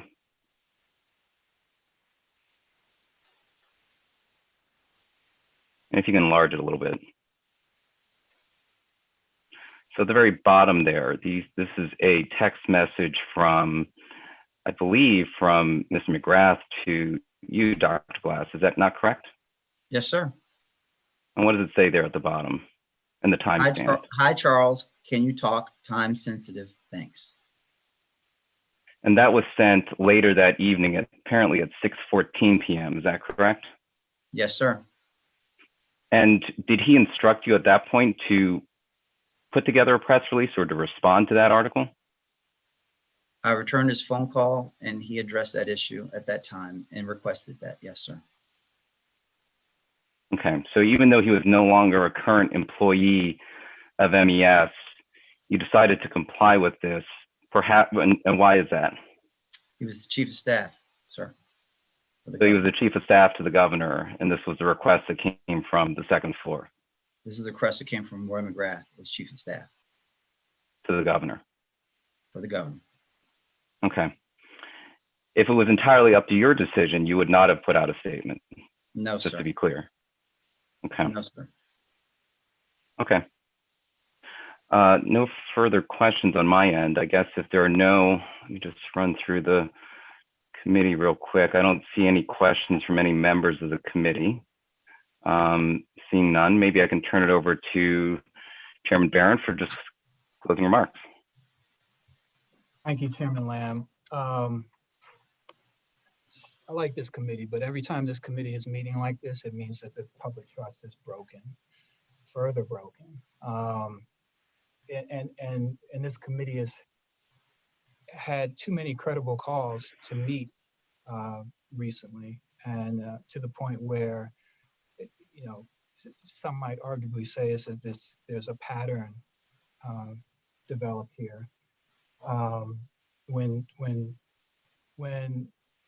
people take to community and public service, you know, it's not to enrich themselves. It's to, and I think the vast majority of state employees and public officials are doing just that, not trying to enrich themselves, but trying to do better.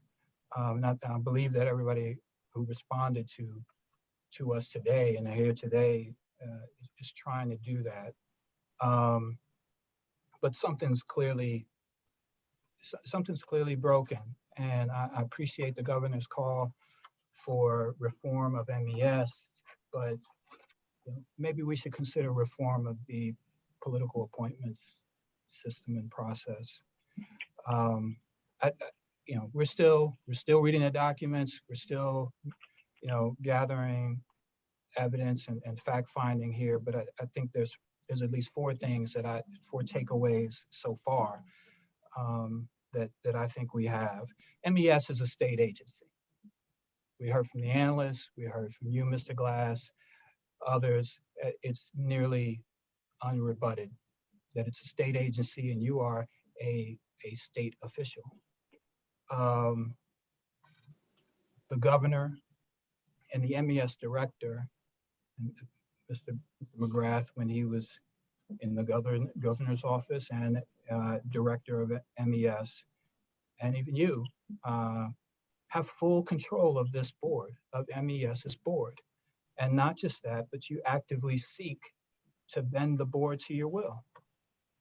And maybe that's just a natural consequence of how the statute is written, but it doesn't necessarily make it right. The severance. We have heard on this Zoom call is decades worth of experience with MES. And that decades worth of time and experience says that this severance was not customary or long-standing practice. In fact, it sounds like everybody was at least very uncomfortable with it. We've heard a rock in the hard place, very troublesome. This was not normal. It isn't normal.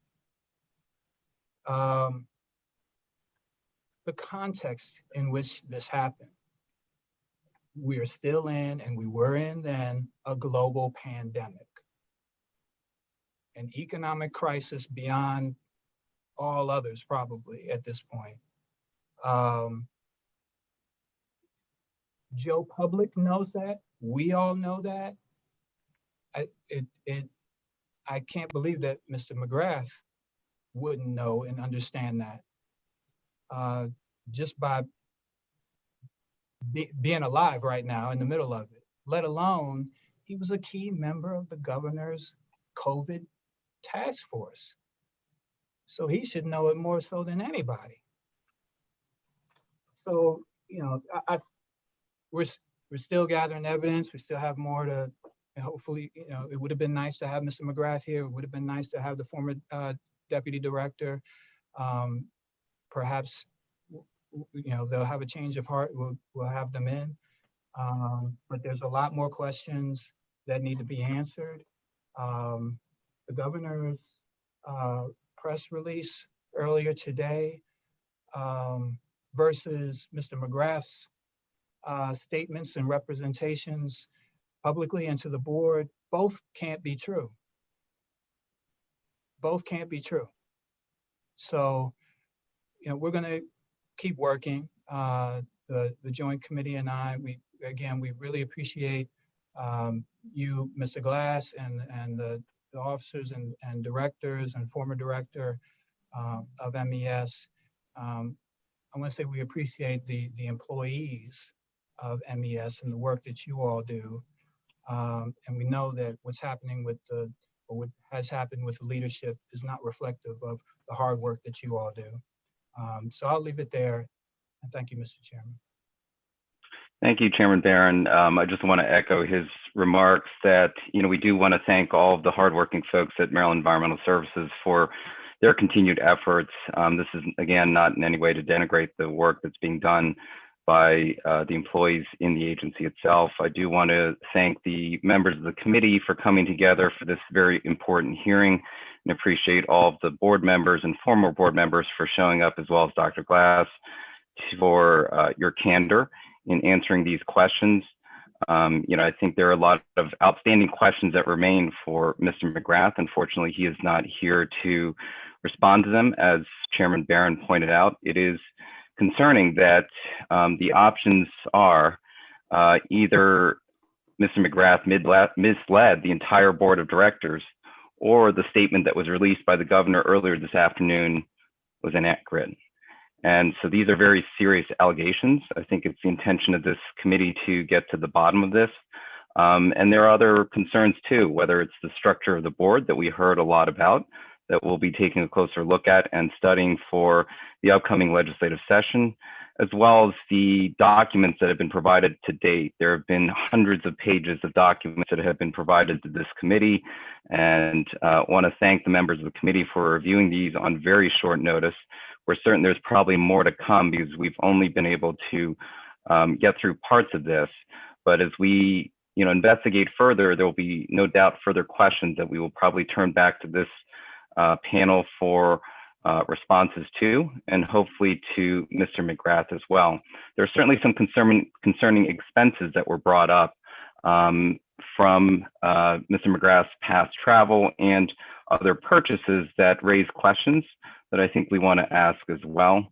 All of those are really dependent on getting responses from Mr. Mcgrath. And while he has been forthcoming in communicating with folks in social media and also members of the press, he has not agreed to appear here before this committee to actually answer questions that he is so central to.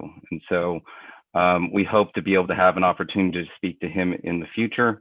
And there will be more to come on this.